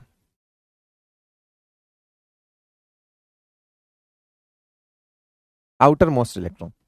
मैं अगर पूछूं कि यार ये इलेक्ट्रॉन है, ये भी इलेक्ट्रॉन है, ये भी इलेक्ट्रॉन है, अट्रैक्शन तो ये सब पे लगा रहा है, सबसे कम अट्रैक्शन किस पे होगा? अगर आपको ये डायग्राम देख के अगर दिख रहा है तो मुझे बताओ, सबसे कम अट्रैक्शन किस पे होगा? इस अंदर वाले इलेक्ट्रॉन्स पे, या इन दो इलेक्ट्रॉन्स पे, या सबसे बाहर वाले इलेक्ट्रॉन्स पे? इस न्यूक्लियस का सबसे कम attraction, that means Z effective, obviously उसे ही हम जेड इफेक्टिव बोलते हैं। जो नेट फोर्स ऑफ अट्रैक्शन है इस न्यूक्लियस का, वो सबसे कम किस पे होगा? वो सबसे कम अंदर वाले पे होगा या सबसे बाहर वाले पे होगा?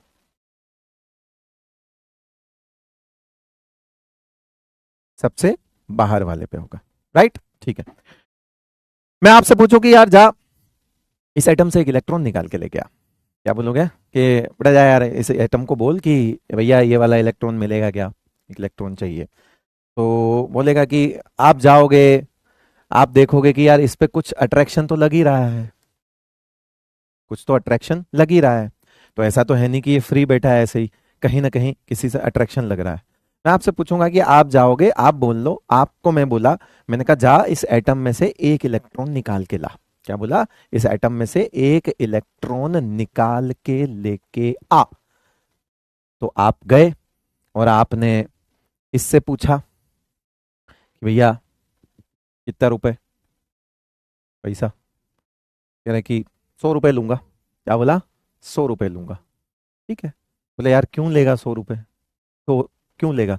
बोले वो न्यूक्लियस दिख रहा है। बोले हाँ, हाथ पकड़ के बैठा है, अगर तू ले जाना चाहता है तो हाथ छुड़वाना पड़ेगा। बिल्कुल सही बात है। समझ आ गया तुम्हें कि भैया काम आसान तो नहीं है, ये इससे बंधा हुआ है, और ये अट्रैक्शन के अगेंस्ट काम करने वाली बात हो गई। और दुनिया में जब जब अट्रैक्शन के अगेंस्ट काम होगा तो एनर्जी लगेगी। अब यार दो लोगों को अलग कराना है तो तीसरे की कितनी एनर्जी लगती है बताओ? जासूसी करेगा, पीछे पीछे घूमेगा, इसे कुछ और कहेगा, उसे कुछ और कहेगा, उल्ट सुल्ट चीजें बोलेगा, हो सकता हो 4 पैसे खर्च करने पड़े, तब जाके दो लोगों को सेपरेट कर पाएगा तीसरा आदमी। आप वो तीसरे आदमी हैं जो इन दो को अलग करने के लिए गए हैं। तो क्या आप अट्रैक्शन के अगेंस्ट वर्क कर रहे हैं? बिल्कुल, बिल्कुल आप अट्रैक्शन के अगेंस्ट वर्क कर रहे हैं। दुनिया में जब जब अट्रैक्शन के अगेंस्ट वर्क किया जाएगा एनर्जी बहुत लगेगी। पुरानी मूवीज में देखते थे हीरो और हीरोइन को अलग कराने के लिए जो हीरोइन के पिताजी हैं वो बहुत ज्यादा मात्रा में गुंडे भेज देते थे। पहले एक भेजते थे, हीरो उसे मार देता था, फिर 5 भेजते थे, हीरो उसे भी मार देता था, फिर 10 भेजते थे, फिर हीरो उसे भी मार देता था। अल्टीमेटली जो पिताजी हैं वो हीरोइन को एक रूम में बंद कर देते थे, बेड पे जोर से गिरती थी वो रोते रोते। यानी कि पिताजी कौन है? जो अट्रैक्शन के अगेंस्ट वर्क कर रहे हैं। पिताजी के का मजा आ रहा है? नहीं, पिताजी की बहुत एनर्जी लग रही है, पिताजी एनर्जी दे रहे हैं, पिताजी की एनर्जी लग रही है। क्यों? क्योंकि दुनिया में जब भी अट्रैक्शन के अगेंस्ट वर्क किया जाएगा एनर्जी देनी पड़ेगी। वापस सुनो, एनर्जी देनी पड़ेगी। गुंडे फोकट में नहीं जा रहे हैं, गुंडों को पैसा दिया जा रहा है कि भैया ये लो, इसको मारना है, पीटना है, ले जाओ इसको, सुपारी दी जा रही है, सुपारी में पैसा लगता है। का मतलब है अट्रैक्शन के अगेंस्ट जब जब भी वर्क करोगे एनर्जी देनी पड़ेगी। बात समझ आ गई? एकदम सही बात। तो आप यहां गए, आपने इससे चेक किया कि भैया यार कितने रुपए? बोले 100 रुपए। तो आपको पता नहीं था कि यार ऐसा भी कुछ होता है। आप वो बच्चे हैं जिनका बैकलॉग था, इन्हें पता ही नहीं था कि जेड इफेक्टिव क्या होता है क्या नहीं है, आपको ये नहीं पता था। तो आपका बैकलॉग था तो आप ऐसे हंसे कूदते करते गए, 100 रुपए ले रहा है यार, क्या मतलब है? इससे पूछता हूँ, इससे ये मेरे जैसा ही दिख रहा है, कह रहे हो भैया, ओ कह रहे हो अंदर वाले इलेक्ट्रॉन, वो तो बाहर वाला तो 100 मांग रहा है, तू आ जा। ये बोला पागल वागल है क्या, 200 रुपये लूंगा। फिर आपने सोचा ये 200 ले रहा है तो इससे पूछ लेता हूँ, चलो इसी कितना लेगा? ये कह रहा मैं तो 500 लूंगा। आपको एक चीज समझ आ गई कि देखो यार एनर्जी तो सब जगह लग रही है, लेकिन फायदा तो सबसे बाहर वाले को निकालने के लिए ही है, और सबसे बाहर वाला ही इलेक्ट्रॉन है जो मिनिमम एनर्जी मांगेगा। अब आप क्या चाहोगे? सारे इलेक्ट्रॉन तो एक ही जैसे हैं, इलेक्ट्रॉन तो इलेक्ट्रॉन है, लेकिन डिमांड सारे अलग अलग कर रहे हैं। क्यों? क्योंकि न्यूक्लियस से इनकी डिस्टेंस अलग अलग है। तो अब आपको एक इलेक्ट्रॉन निकालना है। अब आपको अगर एक इलेक्ट्रॉन निकालना है, आप कहां से निकालो? आप क्या प्रेफर करोगे? आप कौन सा इलेक्ट्रॉन प्रेफर करोगे? है क्या आप 500 रुपए देके वो निकालोगे? घर पे आओगे, पिताजी थप्पड़ रसीद कर देंगे कि तेरे को कम पैसे में लाके बोला, तू चीज वही लेके आया है? तू चीज वही लेके आया है, ये लेके आना, आउटर मोस्ट लेके आ। आउटर मोस्ट में क्या होगा? तेरे को एनर्जी कम देनी पड़ेगी, आपको एनर्जी मिनिमम देनी पड़ेगी। तो हमारे दिमाग में एक चीज हमेशा माइंड में क्लियर रखना, इलेक्ट्रॉन लेके भी आना है और कम से कम खर्चे में लेके आना है। क्या करना है? इलेक्ट्रॉन लेके भी आना है और कम से कम खर्चे में लेके आना है, तभी हम बोलेंगे उसे कि ये आयोनाइजेशन एनर्जी है साहब। तो अब मेरा सवाल देखो, मैं उस डेफिनेशन की एक एक चीज, एक एक वर्ड इतना अच्छे से कोई एक्सप्लेन नहीं करेगा जितना मैं यहां खड़ा हूं। मैं बता रहा हूं, मैं बता रहा हूं कि अगर हमने लिखा, अब मैं बोलूं कि ये एटम अगर सॉलिड में है, मान लो जिस भी एटम से आप इलेक्ट्रॉन निकालने गए, तो मान लिया ये इलेक्ट्रॉन अगर ये एटम अगर सॉलिड में है, तो मुझे बताओ सॉलिड में एटम्स दूर दूर होते हैं या पास पास? कौन बताएगा? सॉलिड में एटम्स दूर दूर होते हैं या पास पास? सॉलिड में एटम्स दूर दूर होते हैं या पास पास, जल्दी बताओ। सॉलिड में एटम्स दूर दूर होते हैं या पास पास? देखो अभी बहुत कनेक्ट करके पढ़ाऊंगा, उस डेफिनेशन का धागा खोल देंगे बेटा हम, एक एक शब्द उस डेफिनेशन का। सॉलिड में एटम्स क्लोज होते हैं, लिक्विड में थोड़े दूर होते हैं, और सबसे दूर किस में होते हैं? कौन बताएगा सबसे दूर किस में होते हैं? सबसे दूर में, अगर यही यही कोई एलिमेंट है, यही कोई मॉलिक्यूल है, यही कोई सॉरी यही एटम्स हैं, इसको हम गैसियस फेज में ले जाएं तो गैसियस फेज में ये दूर हो जाएंगे।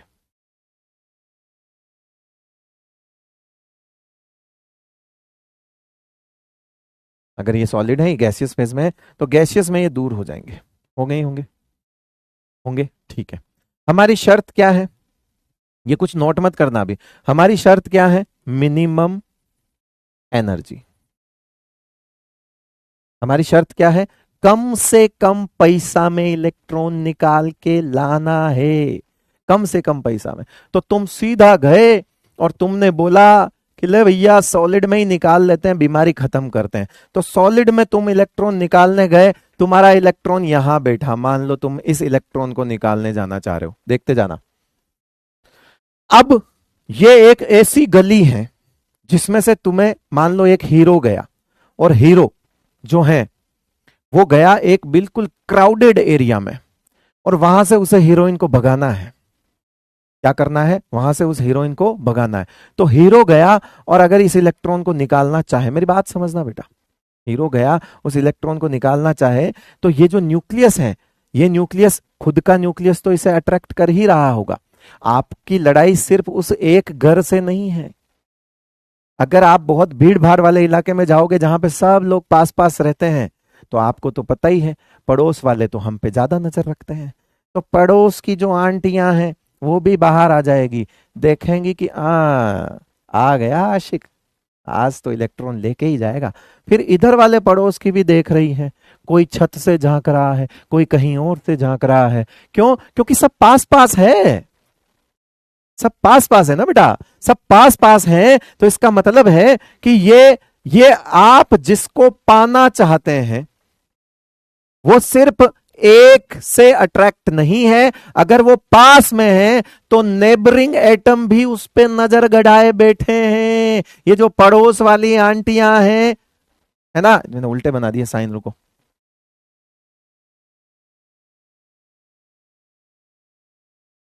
ये जो पड़ोस वाली आंटियां हैं ये भी इसे अट्रैक्ट कर रही हैं। अट्रैक्ट करने का मतलब बेसिकली नजर रख के बैठी है, कह रहा हमें तो पता ही है, हम भी देखेंगे। अब सोचो आप, इतने सारे सीसीटीवी कैमरा लगे हुए हैं वहां पे, और उस सीसीटीवी कैमरा में से आपको छुड़वा के लाना है इलेक्ट्रॉन। बताओ एनर्जी कम लगेगी या ज्यादा? एनर्जी कम लगेगी या ज्यादा?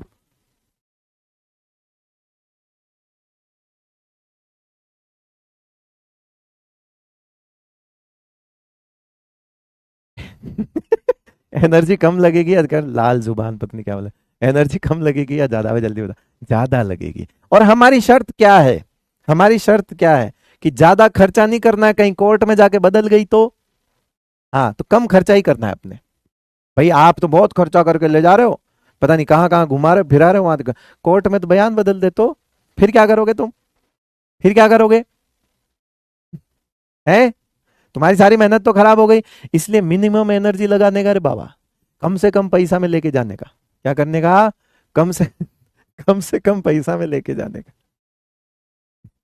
सॉरी, मजाक कर रहा हूं, है ना, दिल में मत लेना। मिनिमम एनर्जी जो है वो, पानी पी लेता हूँ।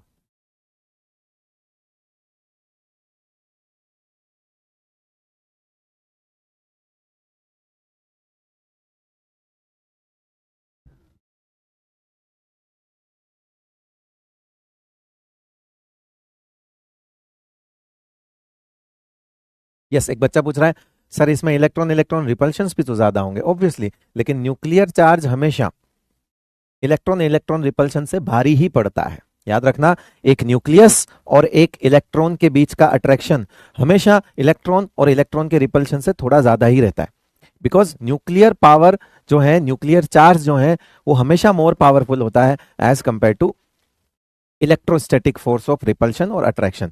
ये जो चार्ज, जो न्यूक्लियर चार्ज होता है वो एक अलग चीज है, और जो इलेक्ट्रोस्टैटिक फोर्स होता है वो एक अलग चीज है। तो ये रिपल्शन से तो हमेशा भारी ही पड़ता है, उतना डिटेल में मत जाओ क्योंकि आगे जाके तो मैं सारी चीजें समझाऊंगा ही। अब फिर आपने दिमाग लगाया कि यार ये तो भारी पड़ेगा, तो आप ऐसी जगह से भगाओ जहां पे नजर कम हो। आपने यहां से इलेक्ट्रॉन अगर भगाना है तो देखो ये दूर हो गया, क्योंकि गैसियस फेज में इलेक्ट्रॉन जो एटम्स हैं वो दूर हैं, और दूर है तो नजर कम है, और नजर कम है तो आपको सिर्फ हो सकता हो सिर्फ इसके इसके अट्रैक्शन के अगेंस्ट ही वर्क करना है। ये तो बहुत नेग्लिजिबल अट्रैक्शंस होंगे, क्यों? क्योंकि आपने कहा गैस में एटम्स पड़ोसी दूर हो गए, फार्म हाउस से भगा रहे हो, खेतों में घर है अकेला सिंगल, जाओ खेत में दौड़ा दो, समझ रहे हो बात को? तो टेंशन नहीं है, सीसीटीवी कैमरा नहीं लग रहा वहां पे, आसपास नहीं है। तो हमारा मिनिमम एनर्जी का जो कॉन्सेप्ट है, या मिनिमम एनर्जी की जो हमारी शर्त है, वो किस फेज में पूरी होगी, सॉलिड में या गैस में?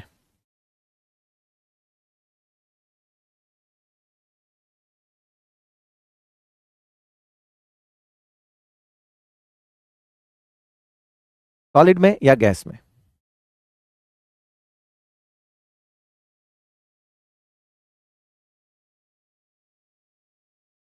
गैस में। तो डेफिनेशन में आयोनाइजेशन एनर्जी भी हम कौन से एटम की करेंगे? गैसियस एटम की। अब जरा आओ और इसे लिखें डेफिनेशन को, और आ जाओ लिखो, मज्जा आ जाएगा तुमको, मज्जा। मिनिमम, सर साथ साथ लिखो, मिनिमम। मिनिमम हमारी शर्त है कम से कम खर्चा भैया, हाँ क्या पता कब जज्बात बदल जाए। Minimum energy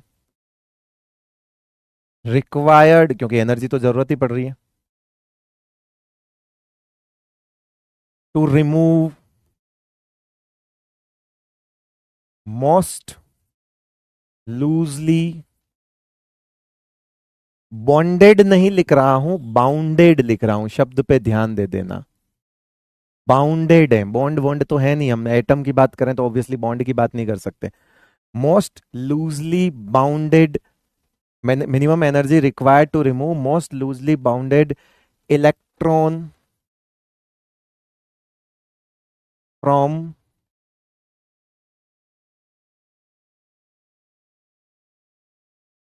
N isolated. अब हम आइसोलेशन नहीं कर सकते, लेकिन गैसियस फेज को हम आइसोलेटेड ही मानेंगे, क्योंकि हम मैक्स टू मैक्स सेपरेशन कितना कर सकते हैं एटम्स एटम्स के बीच में? मैक्सिमम सेपरेशन हम किस फेज में ला सकते हैं? ऑब्वियसली एटम गैसियस फेज में ही हम ला सकते हैं। तो देखो, minimum energy required to remove most loosely bounded electron from an isolated gaseous atom. जो जो मैं अंडरलाइन करूंगा, और मुझे बताना कि जिन जिन शब्दों को मैंने अंडरलाइन किया है वो शब्द क्या मैं एक्सप्लेन कर चुका हूं, क्या या वो मैं एक्सप्लेन कर चुका हूं। सबसे पहले मिनिमम एनर्जी होनी चाहिए, ये सब कनेक्टेड है। मिनिमम एनर्जी किस कंडीशन में हो सकती है? वो पहली चीज तो सबसे बाहर का इलेक्ट्रॉन होना चाहिए, इसीलिए वो सबसे लूजली बाउंड होगा। ये लूजली बाउंडेड का मतलब है आउटर मोस्ट ही होता है ये, है ना? ये क्या होता है बेटा? आउटर मोस्ट इलेक्ट्रॉन ही होता है लूजली बाउंड, और कुछ नहीं होता। सबसे ढीला वही बंदा होगा जिसपे सबसे कम अट्रैक्शन होगा। तो हमने यहाँ पे ये जो डायग्राम आपको दिख रहा है, इसमें हमने यहाँ रिमूव कर दिया, ये मोस्ट लूजली बाहर वाली शेल से इलेक्ट्रॉन निकाला है। देखो, ये बाहर वाली में 3 है ना, वहां से एक निकाला है, अंदर वाली में से नहीं निकाला है हमने। क्लियर है? क्लियर है? बहुत बढ़िया, बहुत ही बढ़िया। फिर अभी आपने बताया कि ये आयोनाइजेशन एनर्जी कैसी कंडीशन में होनी चाहिए? गैसियस कंडीशन में। तो अगर मैं बोलूं कि एक एटम है सॉलिड, और उसमें से एक इलेक्ट्रॉन निकाल दिया तुमने, और उसे सॉलिड में बना दिया प्लस, फिर मैंने लिखा X2, मॉलिक्यूल है। X2 का मतलब क्या होता है बेटा? मॉलिक्यूल। 2 X हैं, उसमें से तुमने एक इलेक्ट्रॉन निकाल दिया, और ये बन गया X2 प्लस, फिर तुमने लिख दिया X गैसियस, इसमें से तुमने एक इलेक्ट्रॉन निकाल दिया और बन गया X गैसियस प्लस। मेरा सवाल, इनमें से कौन सा प्रोसेस आयोनाइजेशन एनर्जी है? क्या पहला प्रोसेस, क्या दूसरा प्रोसेस, क्या तीसरा प्रोसेस? जल्दी बताओ। Correct representation of ionisation energy, correct representation of ionisation energy कौन सा है?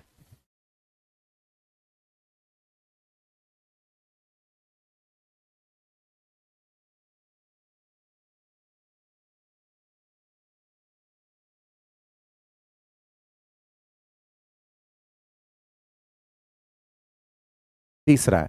क्यों है, कौन बताएगा क्यों है? बिकॉज हमारी डेफिनेशन की तीन चीजें, उसमें से खास तौर से सबसे लास्ट वाली यहां पे एप्लीकेबल होगी कि गैसियस फेज में ही हम जो इलेक्ट्रॉन निकालेंगे वही एनर्जी हमारी क्या होगी, आयोनाइजेशन एनर्जी कंसिडर होगी। उसे ही हम आयोनाइजेशन एनर्जी, ये भले ही आपने आयोनाइजेशन एनर्जी आयोनाइजेशन कर दिया, भले ही आपने प्लस बना दिया, लेकिन मेरा ये मानना है कि यहां एनर्जी मिनिमम नहीं लगी, तो क्या हम इसे आयोनाइजेशन एनर्जी कंसिडर करेंगे? नहीं। क्या हम इसे आयोनाइजेशन एनर्जी कंसिडर करेंगे? नहीं। क्या हम इसे आयोनाइजेशन एनर्जी कंसिडर करेंगे? यस।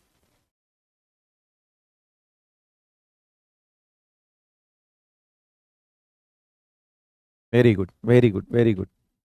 अरे बहुत बढ़िया। आगे रहे अंगूठे नीचे करने वाले, बताओ। कुछ नहीं तो अंगूठा नीचे ही कर लो। कुछ नहीं हो रहा तो कह रहे अंगूठा तो नीचे ही कर ले। बताओ, खतरनाक आदमी है।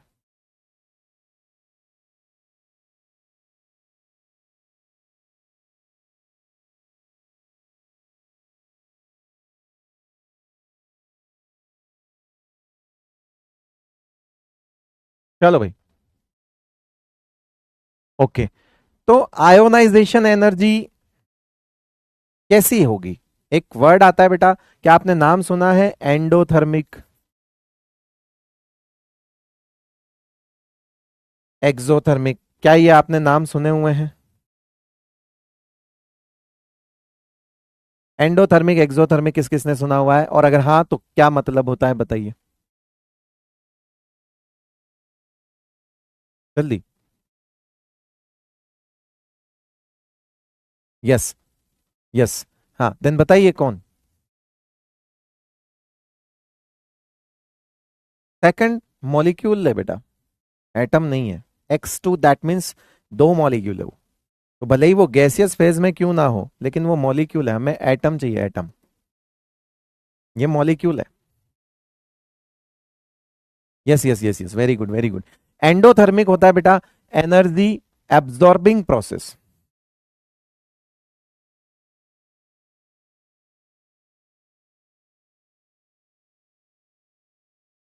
और ये होता है एनर्जी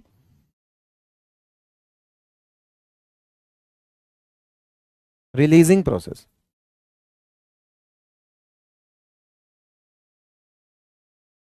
तो क्या लगता है ये आयोनाइजेशन एनर्जी जो हम एक एटम से करने जा रहे हैं, कौन सा प्रोसेस होगा आपके हिसाब से? जो आयोनाइजेशन एनर्जी हम कर रहे हैं, ये कौन सा प्रोसेस है? ये एक्सोथर्मिक प्रोसेस है या एंडोथर्मिक प्रोसेस होगा?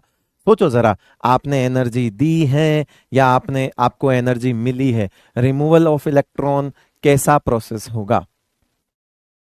अरे बहुत बढ़िया, बहुत बढ़िया, इतना आता है, मुझे तो पता ही नहीं था। वाह वाह वाह।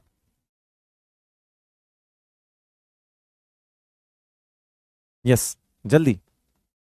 आपने एनर्जी दी है, मिनिमम एनर्जी रिक्वायर्ड। आपको एनर्जी की जरूरत है, इसको इलेक्ट्रॉन निकालने के लिए। अब जरूरत है तो दो गई ना उसे। तो ये प्रोसेस क्या है बेटा? एंडोथर्मिक प्रोसेस है। तो क्या लिखोगे? आयोनाइजेशन एनर्जी क्या होता है? मिनिमम एनर्जी रिक्वायर्ड है। Ionisation energy is an endothermic process.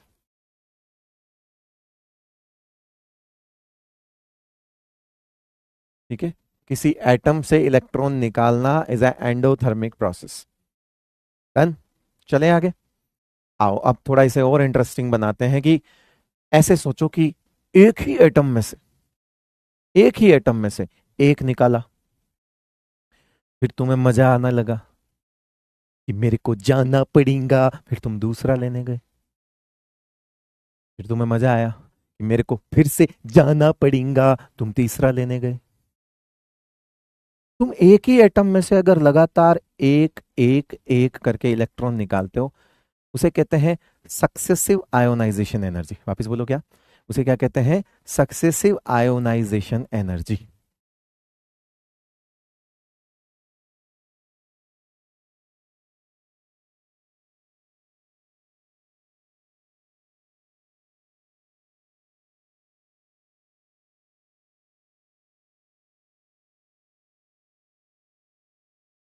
अरे ये बोरिंग लेक्चर जो भी लिख रहा है ना, वो यहां लिखने से तेरी बोरिंग मतलब मैं सही नहीं हो जाऊंगा।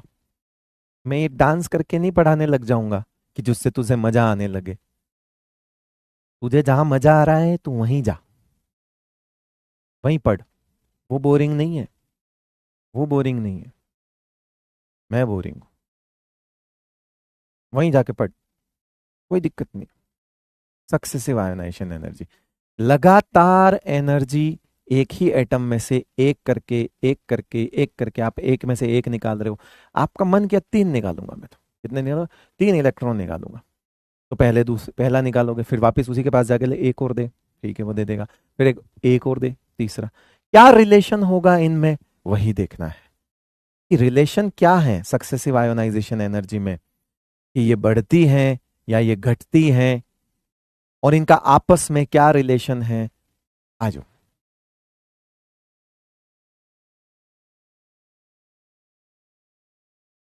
आ जाओ बेटा आ जाओ। तो अब वही देखेंगे हम, successive ionisation energy of an element. एक एलिमेंट में से लगातार इलेक्ट्रॉन निकालना है। आ जाओ बेटा, एक एलिमेंट ले लो कोई। अब याद रखना ये कंडीशन सिर्फ एक एलिमेंट के लिए है, मतलब आपको एलिमेंट चेंज नहीं करना है बेटा। जिस आदमी के आप एक थप्पड़ मार रहे हो, आपको जाके दूसरे के दूसरी थप्पड़ नहीं मारनी है, उसी आदमी के दूसरी मारनी है। फिर थोड़ी देर बाद मन किया फिर मारा, तीसरा चांटा भी उसी के, फिर मन किया कि नहीं चौथा चांटा भी उसी के मारा। लगातार एक ही आदमी के दह चांटे दह चांटे दह चांटे, वो करना है। अब यह तो तय बात है कि पहले चांटे में जितना दर्द ना हो, दूसरे चांटे में उतना ही ज्यादा दर्द होता है, तीसरे चांटे में उससे ज्यादा दर्द होगा, चौथे चांटे में और ज्यादा दर्द होगा। तो कोई एक आदमी खड़ा है, आपने दह चांटे दह चांटे दह चांटे किए, तो उसके चांटे पे चांटे पड़ रहे आ रहे हैं, हर एक चांटा उसे ज्यादा दर्द देके जा रहे हैं।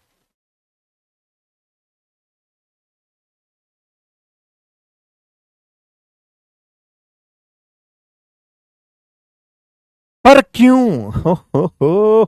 हम्म, अभी तो बताएंगे, रुको जरा, सबर करो, देखो जरा, भाई देखो। आज बड़ा जो एक एलिमेंट है, बोला हाँ, E4 एलिमेंट, E4 एलिफेंट नहीं होता, केमिस्ट्री में E4 एलिमेंट होता है। एक एलिमेंट है M, उसमें से तुमने एक इलेक्ट्रॉन निकाल दिया और वो प्लस बन गया, OMG। हाँ, एक इलेक्ट्रॉन निकाल दिया वो प्लस बन गया। फिर तुमने उसी में से दूसरा इलेक्ट्रॉन निकाल दिया तो वो दो प्लस बन गया, OMG। हाँ, फिर तुमने उसी में से इलेक्ट्रॉन निकाल दिया, उसमें अब बन गया क्या, M3+। चलो ठीक है, यहां तक बहुत है, अपने आगे जगह नहीं है बेटा बोर्ड में, ठीक है।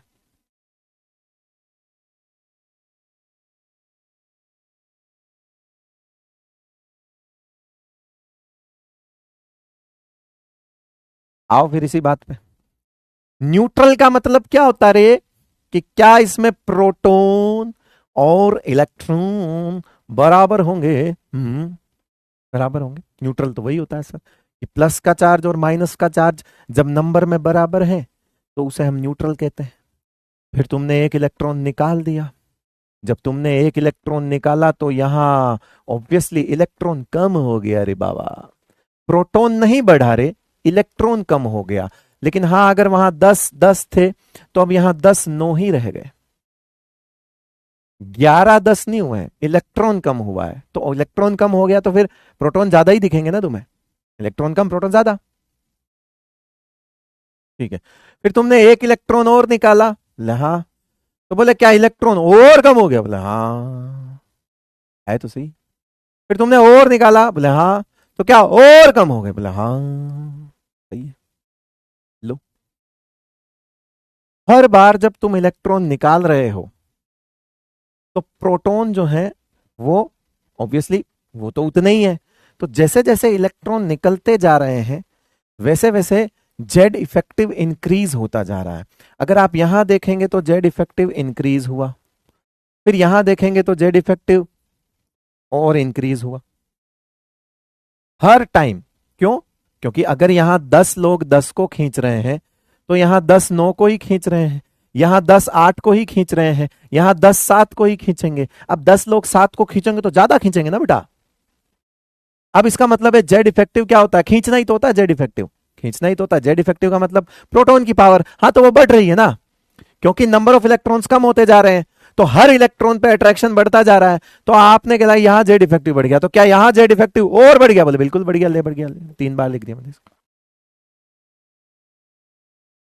हर बार जब आप इलेक्ट्रॉन निकालते हो तो एक काम करके आ रहे हो, और वो काम है कि आप जेड इफेक्टिव बढ़ा के छोड़ के आ रहे हो। तो आपको चस्का लगा, आपको भेजा किसी ने कि देखिए आप 100 रुपए लगते हैं, हाँ ये 100 रुपए में इलेक्ट्रॉन देता है, कौन कह रहा है, एम 100 रुपए में इलेक्ट्रॉन देता है। तो आप भागे भागे गए, 100 रुपए लेके गए, और इसने पहला इलेक्ट्रॉन 100 रुपए में दे दिया, आप खुश हो गए, बोले हाँ ठीक है। इसे आपने बोला IE1, क्या बोला इसे आपने, IE1। भाई पहली आयोनाइजेशन एनर्जी है, पहला removal of first electron is ionisation energy 1।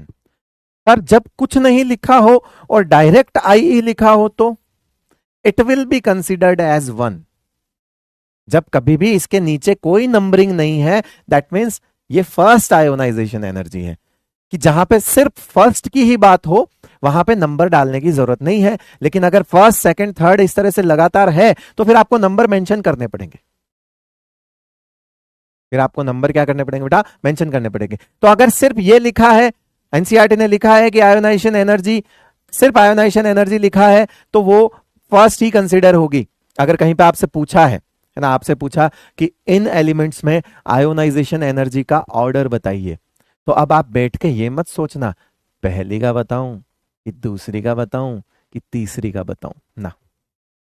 जब उसने नंबर मेंशन नहीं किया है दैट मीन्स पहली का बताऊं, पहली का ही बताना है, ठीक है भाई। हाँ वो अगर उसे दूसरी पूछनी होगी वो मेंशन कर देगा नीचे कि 2 लगा रहे, उसे तीसरी करनी पूछनी होगी तो उसे 3। ये जितना नंबर होता है ये उतने नंबर का इलेक्ट्रॉन रिमूवल होता है, ये याद रखना। एक सिस्टम में से अगर आप लगातार इलेक्ट्रॉन निकालते हो, ये नंबर जो है ये process of third electron removal, process of third electron removal, process of second electron removal, and IE1 is process of first electron removal of first electron. जितना नंबर नीचे उतने नंबर का इलेक्ट्रॉन जा रहा है, जितना नंबर नीचे उतने नंबर का इलेक्ट्रॉन लेने जा रहे हो तुम। क्या मतलब, IE3 का मतलब है तीसरे नंबर का इलेक्ट्रॉन लेके जाना, मतलब आप जा रहे हो कहीं पे तो आप ये सोच के जाना IE3 का मतलब है मुझे वहां से तीसरे नंबर का इलेक्ट्रॉन निकाल के लाना है। वो तीसरे नंबर के इलेक्ट्रॉन को निकालने में जो एनर्जी लगेगी उसे IE3 कहेंगे। अगर आप तीसरे इलेक्ट्रॉन निकालने जा रहे हो तो इतना कॉमन सेंस तो बेटा आप में भी है, क्या पहले 2 जा चुके होंगे? हाँ सर पहले 2 जा चुके होंगे। याद रखना मेरे शब्दों को, क्योंकि मैं अगले लेक्चर में ये काम में लूंगा, ये सारे शब्द मैं अगले लेक्चर काम में लूंगा कि अगर 2 इलेक्ट्रॉन IE2 करने का मतलब क्या है कि दूसरा इलेक्ट्रॉन निकालने जा रहे हो, मतलब पहला जा चुका होगा। तीसरे का मतलब क्या है, तीसरा इलेक्ट्रॉन निकालने में दी जाने वाली इलेक्ट्रॉन कौन दी जाने वाली एनर्जी। तो तीसरा इलेक्ट्रॉन निकालने में दी जाने वाली एनर्जी का मतलब है अरे 2 इलेक्ट्रॉन जा चुके होंगे ना बेटा, ठीक है। तो याद रखना, अब यहां पे ये अगर IE1 है तो ये किसकी ये क्या लिख दूं, ये क्या लिख दूं, क्या लिख दूं बताओ, इसको क्या लिख दूं? क्या मैं इसे IE2 लिख दूं? क्या मैं इसे IE2 लिख दूं? क्या मैं इसे IE3 लिख दूं? यस। अभी तो ये तो हो गया कि 1 इस एनर्जी में, इस एनर्जी में और इस एनर्जी में क्या रिलेशन होगा। क्या 1 कम होगा, 2 कम होगा, घटेगी, बढ़ेगी, क्या होगी, बराबर होगी, क्या होगी, जरा बताओ। रीजंस तो मैं ऑलरेडी बता चुका हूं। 1 2 और 3 के बीच में क्या रिलेशन होगा, इंक्रीजिंग, डिक्रीजिंग या इक्वल, जल्दी बताओ।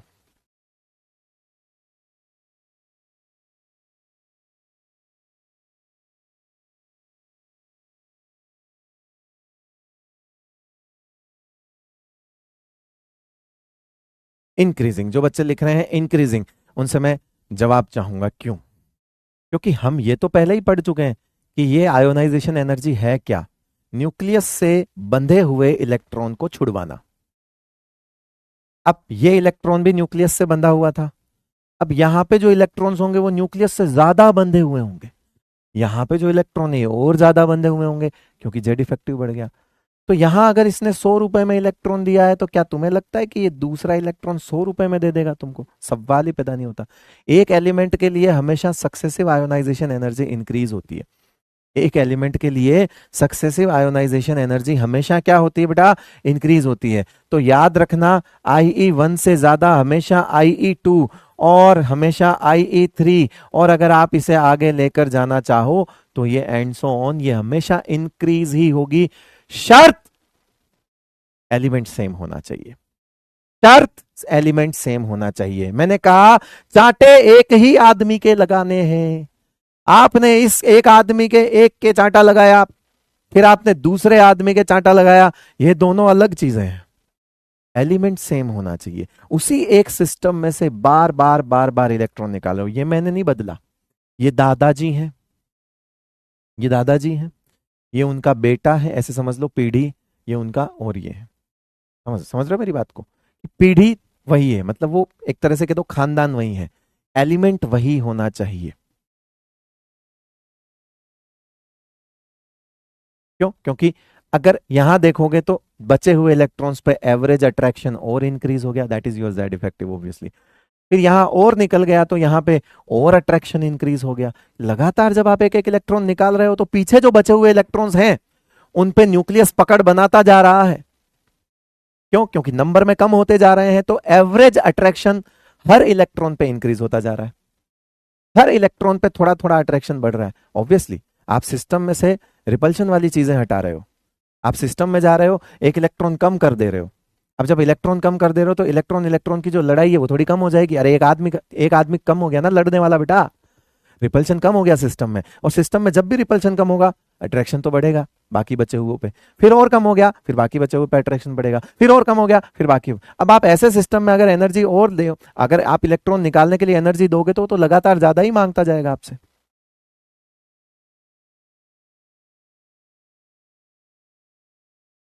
सेम एलिमेंट के अंदर ये काम होना चाहिए, लगातार सेम एलिमेंट।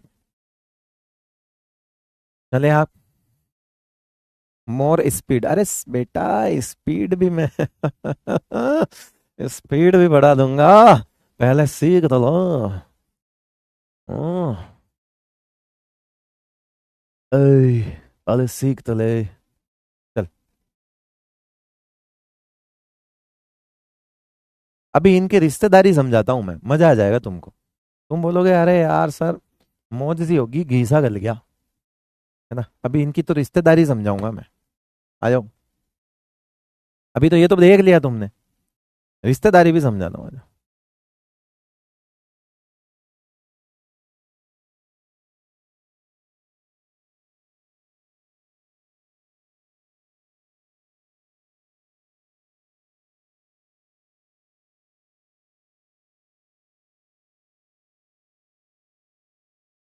एक कह रहा तेल पिला दो, तेल पिला दो, वो तो जूस नहीं होता क्या मौसमी का?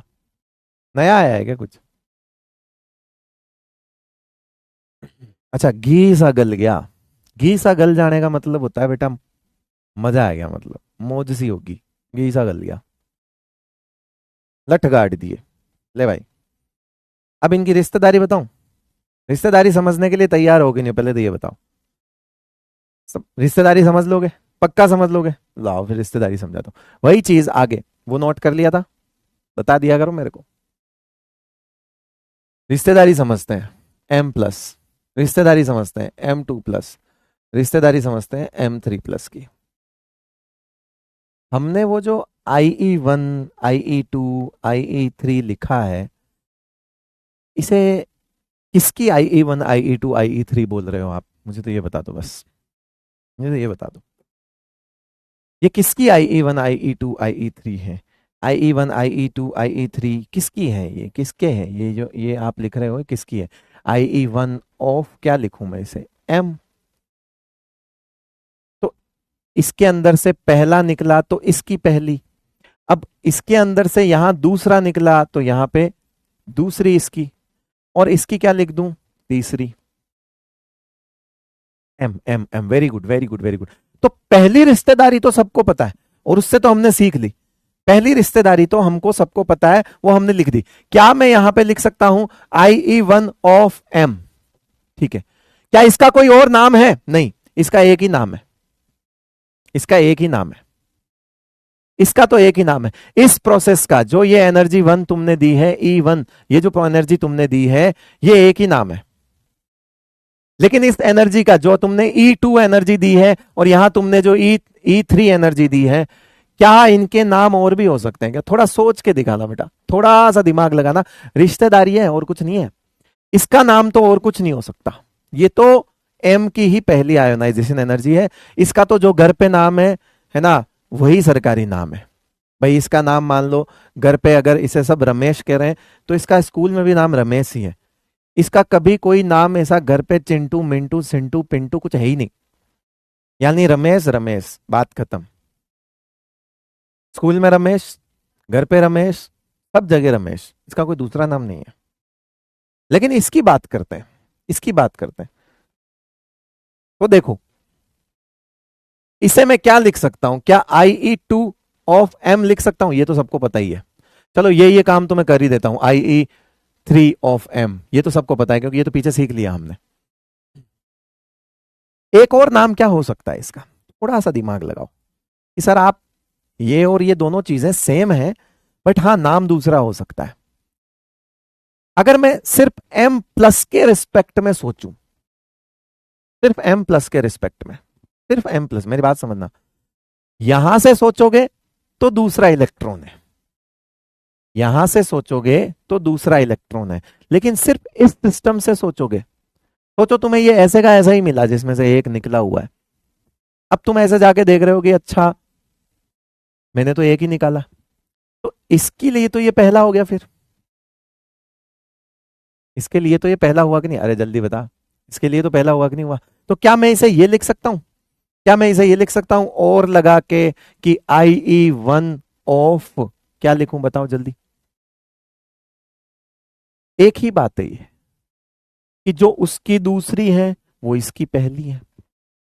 IE1 of M plus, very good बेटा, very good very good very good, क्या बात है। एक बार सवाल आया था ऐसा ऐसा रिलेशन वाला, सब ऐसा दिमाग का दही हो गया था बेटा मैन एग्जाम में कि ये क्या पूछ लिया। अब इसे क्या क्या लिख सकते हो? इसे दो और चीजें लिख सकते हो, जरा सोच के बताओ। इसके रेस्पेक्ट में बताओ, फिर उसके रेस्पेक्ट में बताओ। अच्छा उसके रेस्पेक्ट में तो हम ऑलरेडी लिख चुके हैं कि उधर के रेस्पेक्ट में तो तीसरा इलेक्ट्रॉन गया, लेकिन हम यहाँ पे दो, इसके दो नाम और होंगे, इसके दो नाम और होंगे। मतलब ये इसका स्कूल में अलग है, घर पे अलग है, और एक वो जो रात पे जिससे फोन से बात करता है वो उसे अलग नाम से बुलाती है। इसके तीन नाम है। ये सोना बाबू भी है।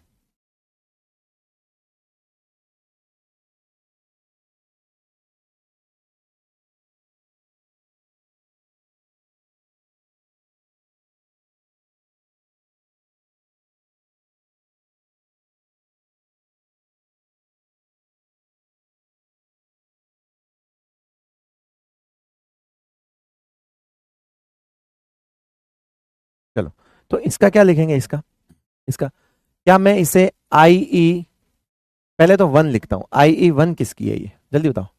IE1 of M2 plus, right? इसके तो पहला ही स्टेप है, यहां से तो पहला स्टेप है। तो क्या ये IE2 भी हो सकता है? यस, किसका? M plus. जरा देखो कमेंट्स में सारी चीजें सही है क्या? IE1 ऑफ M2 प्लस, बिल्कुल, ग्रेट ग्रेट ग्रेट, बहुत बढ़िया। And IE2 of M plus, अरे वाह, बहुत बढ़िया बहुत बढ़िया। अरे वाह, पता नहीं अंगूठे नीचे क्यों कर रहे हैं लोग, समझ नहीं आ रहा, क्या ही पता, क्या ही दिक्कत। आओ भैया, क्लियर है? तो क्या ये रिश्तेदारी समझ आ गई तुमको? अगर कभी ऐसी रिश्तेदारी समझ आ जाए तो मैं कुछ एक चीज लिखना चाहता हूं, लिख लो, कर लोगे क्या वो? अगर मैंने यहां लिखा, अगर मैंने यहां लिखा कि कार्बन और नाइट्रोजन की आयोनाइजेशन एनर्जी फर्स्ट का अगर ऑर्डर लिखूं मैं, तो कार्बन और आयोनाइजेशन एनर्जी फर्स्ट का ऑर्डर ये है। लेकिन अगर मैं इसे सेकेंड आयोनाइजेशन एनर्जी का ऑर्डर लिखूं, IE2, तो मैं इसे और किस तरह से लिख सकता हूं? मैं इसे और किस तरह से लिख सकता हूं? क्या मैं इसे कार्बन प्लस और एन प्लस की आयोनाइजेशन एनर्जी का ऑर्डर लिख सकता हूं? क्या ये दोनों सेम चीज है? क्या ये दोनों सेम चीज है? जल्दी बताओ कि अगर ये ऑर्डर ऐसा है तो क्या ये ऑर्डर और ये ऑर्डर एक ही बात है? यस और नो? मुझे बस इतना बता दो। तुमने कहा m की दूसरी होना, m की दूसरी होना m प्लस की पहली होना के बराबर ही बात है।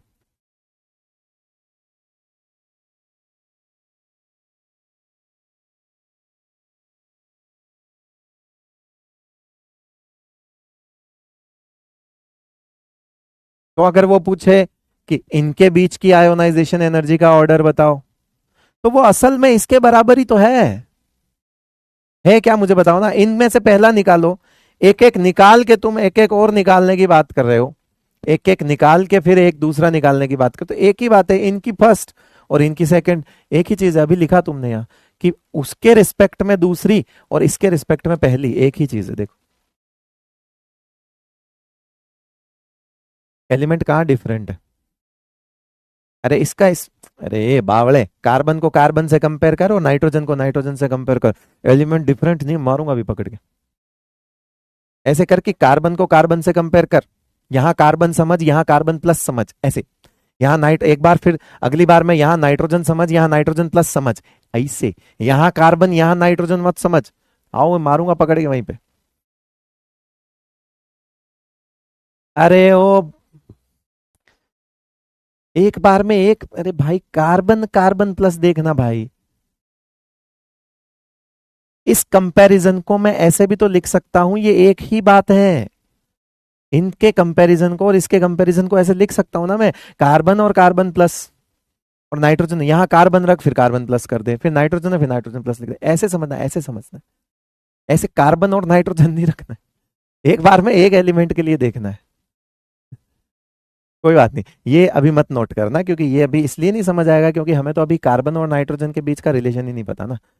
वो सिखाना बाकी है अभी कि कार्बन और नाइट्रोजन के बीच में क्या रिलेशन है।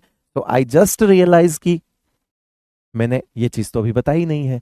हाँ तो ठीक है, रिलेशन रिलेशन तक तो ठीक है ना, रिश्तेदारी तो ठीक है। तो रिश्तेदारी तक तो बात समझ आ गई। अब अब आगे, अब तक आपने देखा। हाँ तो अभी इसको इतना ही रहने दो, क्योंकि ये मैं आगे जाके कनेक्ट करूंगा। ओके, अभी तो मैंने कार्बन और नाइट्रोजन के बीच में क्या ऑर्डर चलेगा, तो अभी तो मैंने एक एलिमेंट के लिए सिखाया है ये सब। हाँ अलग अलग लिख सकते हो कि कार्बन की फर्स्ट एनर्जी, कार्बन की second ion energy is equal to the carbon की सेकंड प्लस वन की आयनाइजेशन एनर्जी वन। ऐसे लिख सकते हो आप। ऐसे लिख सकते हो कि जो कार्बन है उसकी IE2 है, IE2 of carbon is equal to IE1 of C plus. अभी ये तो क्लियर है। इनका जो मैग्नीट्यूड है, मैग्नीट्यूड तो क्या वैसे भी पॉजिटिव ही होती है, तो मैग्नीट्यूड नहीं भी लगाओ तो चलेगा। ये तो ठीक है ना, ये तो ठीक है, इसमें तो कोई दिक्कत नहीं है। अभी ठीक है, अभी ठीक है कि ऐसे समझ आ गया? Check out. Oh my god sir, ionisation तो सेम एलिमेंट्स में होता है ना, आपने तो सी। ए भाई, गलती हो गई वो। अभी हमने वो नहीं सीखा था, मेरी से गलती हो गई, मैंने किया कुछ नहीं है, वो मैं थोड़ा जल्दी लिख दिया, वो भी सही है। वो भी आगे जाके समझ जाओगे। ये एक ही एलिमेंट को एक बार में एक ही एलिमेंट को रखना था, हो गया वो। Can we write C2N2 in IE? नहीं लिख सकते, IE2 ही लिखना पड़ेगा। आयोनाइजेशन एनर्जी बस एलिमेंट में होते हैं, मतलब एलिमेंट के एटम में होते हैं। हाँ मतलब एटम, एटम ठीक है, एटम की बात करते हैं, सिंगल एटम होना चाहिए। मैनी एलिमेंट रहा तो वो अभी बताएंगे सुमन कुमार, है ना। अ, अभी बताएंगे, अभी एक पीरियड में लिखेंगे तो बताएंगे। अगर एक साथ कंपेयर करना हो सारे एलिमेंट्स का, तो वो हम IE1 करेंगे कंपेयर, है ना। फिर उसके बाद sir please repeat this topic again, खुशी। ओके बहुत बढ़िया, कभी करते हैं बेटा। सर एटम से इलेक्ट्रॉन निकाल रहे हैं तो एक्सोथर्मिक होना चाहिए ना, क्योंकि इलेक्ट्रॉन रिलीज हो रहा है। अरे बेटा रिलीज हो रहा है बट अट्रैक्शन के अगेंस्ट वर्क कर रहा है ना। अट्रैक्शन हो थोड़ी रहा है, तू तो अट्रैक्टेड इलेक्ट्रॉन को हटा रहा है, तो तुझे एनर्जी देनी पड़ेगी। जब एक इलेक्ट्रॉन को एनर्जी देगा तभी तो वो हायर एनर्जी में आएगा, और हायर एनर्जी कहाँ होती है? बाहर की तरफ। तो जब उस एनर्जी जाएगी उस इलेक्ट्रॉन में तो वो हायर एनर्जी पे मूव करेगा। हायर एनर्जी का मतलब जहां है उससे बाहर की तरफ, जहां है उससे और दूर, न्यूक्लियस से। तो और दूर का मतलब क्या होता है? दूर करना, निकालना, वही तो होता है। ये है रेपट दिस स्लाइड, नैन्सी कह रही अभी रेपट रखेंगे बेटा। सर लेकिन फर्स्ट में क्यों है? जरूरी थोड़ी है साइज सेम रेट से बढ़े या घटे। हाँ, लेकिन बेटा जो कंपैरिजन मैंने करवाया है उसको समझाने का वही तरीका है। आप अगर बहुत ज्यादा दिमाग लगाओगे दिक्कत आपको होगी। मैं जो पढ़ा रहा हूं पढ़ लो। साइंटिस्ट इनऑर्गेनिक में मत बनो, जहां और बनना है बन लो। इनऑर्गेनिक में इसलिए साइंटिस्ट नहीं बन सकते क्योंकि हमारे पास ढेर सारे एलिमेंट से पढ़ने को, पूरी पीरियोडिक टेबल है। ऑर्गेनिक में सिर्फ कार्बन है, वहां बनो साइंटिस्ट, कार्बन ही कार्बन की दुनिया में घूमो। यहां साइंटिस्ट मत बनो। यहां इनऑर्गेनिक का सीधा सा फंडा है, सेलेक्टिव पढ़ो अगर सिलेक्शन चाहिए तो। अब सेलेक्टिव पढ़ाने की जिम्मेदारी तुम्हारी तो नहीं हो सकती, तुम्हें तो पता नहीं है कि क्या सेलेक्टिव है, क्या इररिलेवेंट है, क्या रिलेवेंट है। तो रेलेवेंट और इररिलेवेंट की जिम्मेदारी मेरी है। तो सबसे पहली चीज ट्रस्ट करो कि हाँ जो पढ़ा रहे हैं उससे हो जाएगा। ट्रस्ट बहुत बड़ी चीज है। आपके साथ सबसे ज्यादा दिक्कत यह है कि आप जिससे पढ़ रहे होते हैं आपको अचानक से लगता है कि क्या ये मोर देन सफिशिएंट है, मोर देन इनफ है। मैं बता रहा हूं बहुत सफिशिएंट है। अब उसके लिए आपको क्या है, हमारे इतने साल का एक्सपीरियंस है, आप उसको उस पर ट्रस्ट करो ना। क्या करें मतलब? मैं भी बाकियों की तरह जा जाके कॉलेज में बच्चों से मिल के रील्स डालूं कि ये एम्स में मेरे बच्चे हैं, ये इसमें फला में है, उसमें मेरे भी हैं, मैंने भी पढ़ा रखे हैं। जाऊंगा मिल लूंगा मैं भी। ऐसे ट्रस्ट गेन करूं आपसे मैं? क्या इतना जरूरी है खुद को बेचना कि मैं आपका ट्रस्ट पा सकूं? क्या इस सफर में आप मुझ पे वैसे ट्रस्ट नहीं कर सकते? करना पड़ेगा ना बेटा, करना तो पड़ेगा। बेस्ट मान के पढ़ो, बेस्ट रिजल्ट आएंगे, वरना तो कुछ नहीं है। कितना कोई बेचेगा? आज से पहले कोई टीचर ये सब करता था?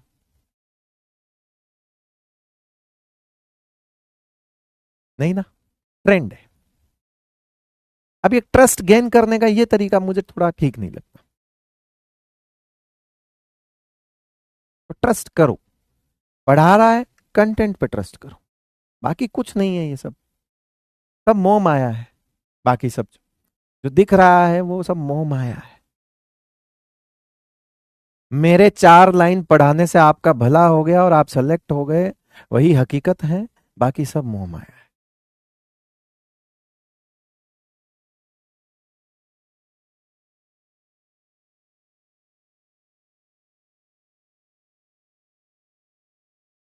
तो फैक्टर्स की बात हम करेंगे, आज की क्लास ऑफ करते हैं। फैक्टर्स से हम आगे कंटिन्यू करेंगे। जो बच्चे बोल रहे हैं कि अगर मुझे lithium, beryllium, boron, carbon, nitrogen, oxygen, fluorine, इनमें आयोनाइजेशन एनर्जी का ऑर्डर लिखना है कि बढ़ेगी घटेगी, तो ये सब इन सारे फैक्टर्स को देख के लिखनी पड़ेगी हमें। और ये फैक्टर्स हम कब पढ़ेंगे? नेक्स्ट क्लास में हम पढ़ने वाले हैं कि फर्स्ट आयोनाइजेशन एनर्जी का डिफरेंट एलिमेंट्स में कंपैरिजन, लेफ्ट टू राइट क्या है, टॉप टू बॉटम क्या है, क्या क्या फैक्टर्स हैं जिनकी वजह से हमें फाइनल ऑर्डर बनेगा। ठीक है, फिर फाइनल ऑर्डर भी लिखेंगे हम यहाँ पे, फिर एप्लीकेशंस पे भी आ जाएंगे। तो कल हम कोशिश करेंगे कि पूरी पूरी चीजें हम कर पाए।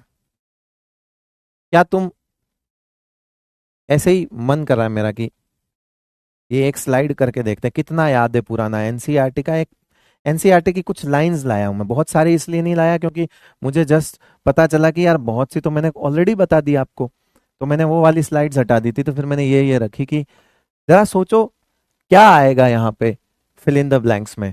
ये एनसीईआरटी की लाइन है जिसमें से मैंने वर्ड्स हटा दिए हैं। ये एनसीईआरटी की लाइन है जिसमें से मैंने वर्ड्स हटा दिए हैं। आपको वो वर्ड्स ढूंढने हैं। कैसे पता करोगे?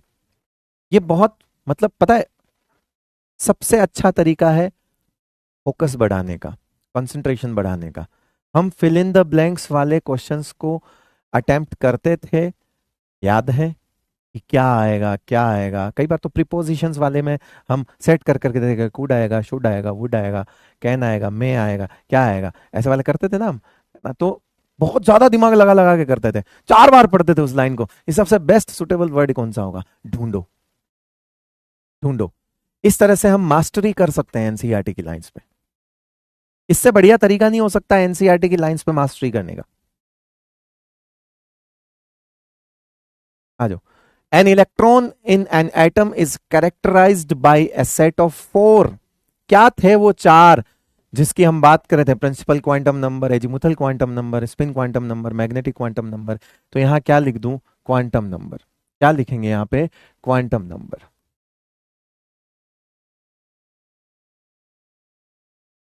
है ना, क्वांटम नंबर्स पूरा लिख लेना आप। An element's location in the periodic table reflects the quantum numbers of the last क्या, लास्ट क्या, अगला लास्ट क्या, किसी एलिमेंट की पोजीशन, किसी एलिमेंट की पोजीशन पीरियोडिक टेबल में आप क्या देख के बता सकते हो। जैसे मैंने यहां लिखा कि 3p3, मैंने यहां लिख लिया 3p3 लिख दिया।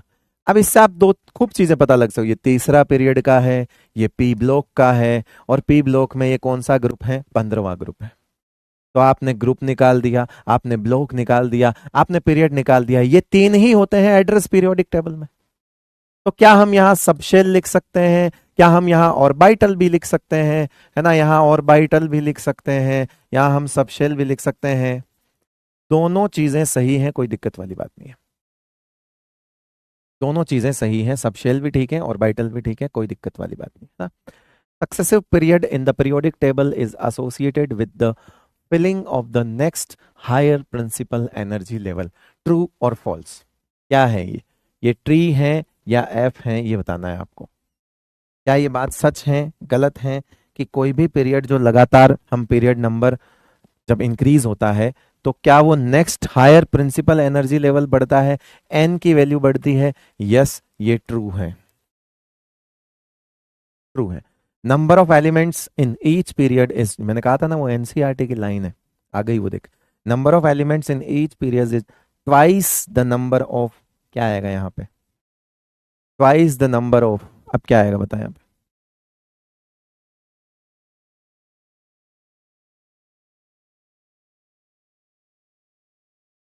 Twice the number of, twice the number. Orbital के तो, और इलेक्ट्रॉन के तो बराबर होते हैं बेटा, एक डब्बे में 2 इलेक्ट्रॉन भरते हैं तो उतने तो हो जाते हैं। ऑर्बिटल्स, वेरी गुड, क्या आएगा यहाँ पे, जितने डब्बे उसके डबल, मैंने बताया तो था बेटा, जाके चेक करो, जितने ऑर्बिटल्स उसके इंटू 2 करके नंबर ऑफ एलिमेंट्स होते हैं उस पर्टिकुलर पीरियड में। क्या आएगा यहाँ पे, इलेक्ट्रॉन्स नहीं आएगा, इलेक्ट्रॉन तो इक्वल हो जाता है, ट्वाइस नहीं होता फिर वो। एक डब्बे में 2 इलेक्ट्रॉन आते हैं तो या तो आप इलेक्ट्रॉन काउंट कर लो तो number of electron is equal to number of elements, या फिर आप डब्बे काउंट करते हो तो एक डब्बे में 2 इलेक्ट्रॉन आते हैं ना, तो आप इंटू डब्बा इंटू 2 कर दो, एक ही बात है। या तो आप यहां से इलेक्ट्रॉन काउंट कर लो या आप इस डब्बे के डबल कर दो, एक ही चीज है ना, क्योंकि एक डब्बे में 2 ही इलेक्ट्रॉन आते हैं।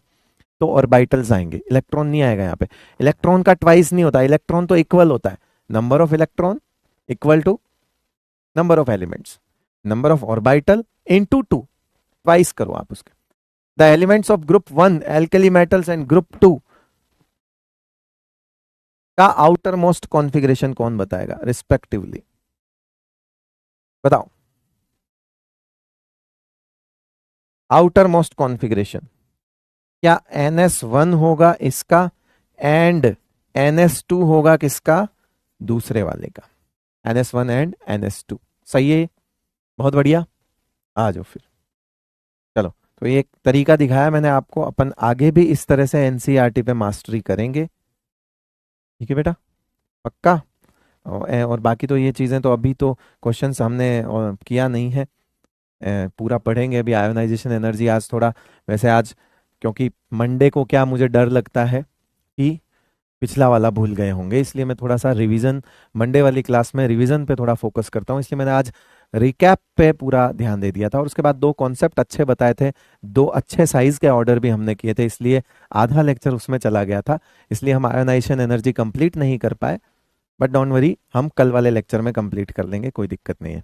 क्या है आज का ज्ञान? Discipline is choosing between what you want now and what you want most. यही अनुशासन है कि आपको अभी क्या अच्छा लग रहा है, हो सकता हो वो गलत हो, और आपको सबसे ज्यादा पसंद क्या है। इन दोनों के बीच में जो आप चूज करते हो, इन दोनों के बीच में चीजों को जो सेलेक्ट करना है, दैट इज डिसिप्लिन। अभी जो अच्छा लग रहा है और अब जिसके लिए आप भाग रहे हो, इन दोनों चीजों में फर्क है। हो सकता हो अभी आपको पढ़ना अच्छा नहीं लग रहा हो, लेकिन आप चाहते क्या हो? डॉक्टर बनना ना। बस इन दोनों के बीच में चुनाव करो, क्या सबसे ज्यादा पसंद है? डॉक्टर बनना पसंद है तो डिसिप्लिन आएगा। अभी सिर्फ कंफर्ट में रहना पसंद है, घूमना फिरना मौज शौक, तो फिर वो डिसिप्लिन नहीं है। तो डिसिप्लिन का चुनाव कैसे करते हैं? हमें क्या पसंद आ रहा है अभी, और हम सबसे ज्यादा क्या चाहते हैं, इन दोनों के बीच में एक डिफरेंस होता है, वही डिसिप्लिन बताता है कि क्या है आपका डिसिप्लिन। चलिए, बहुत बहुत शुक्रिया आपका, थैंक यू सो मच। हाँ जी बेटा, नमस्ते, गुड नाइट, मिलते हैं कल के लेक्चर में।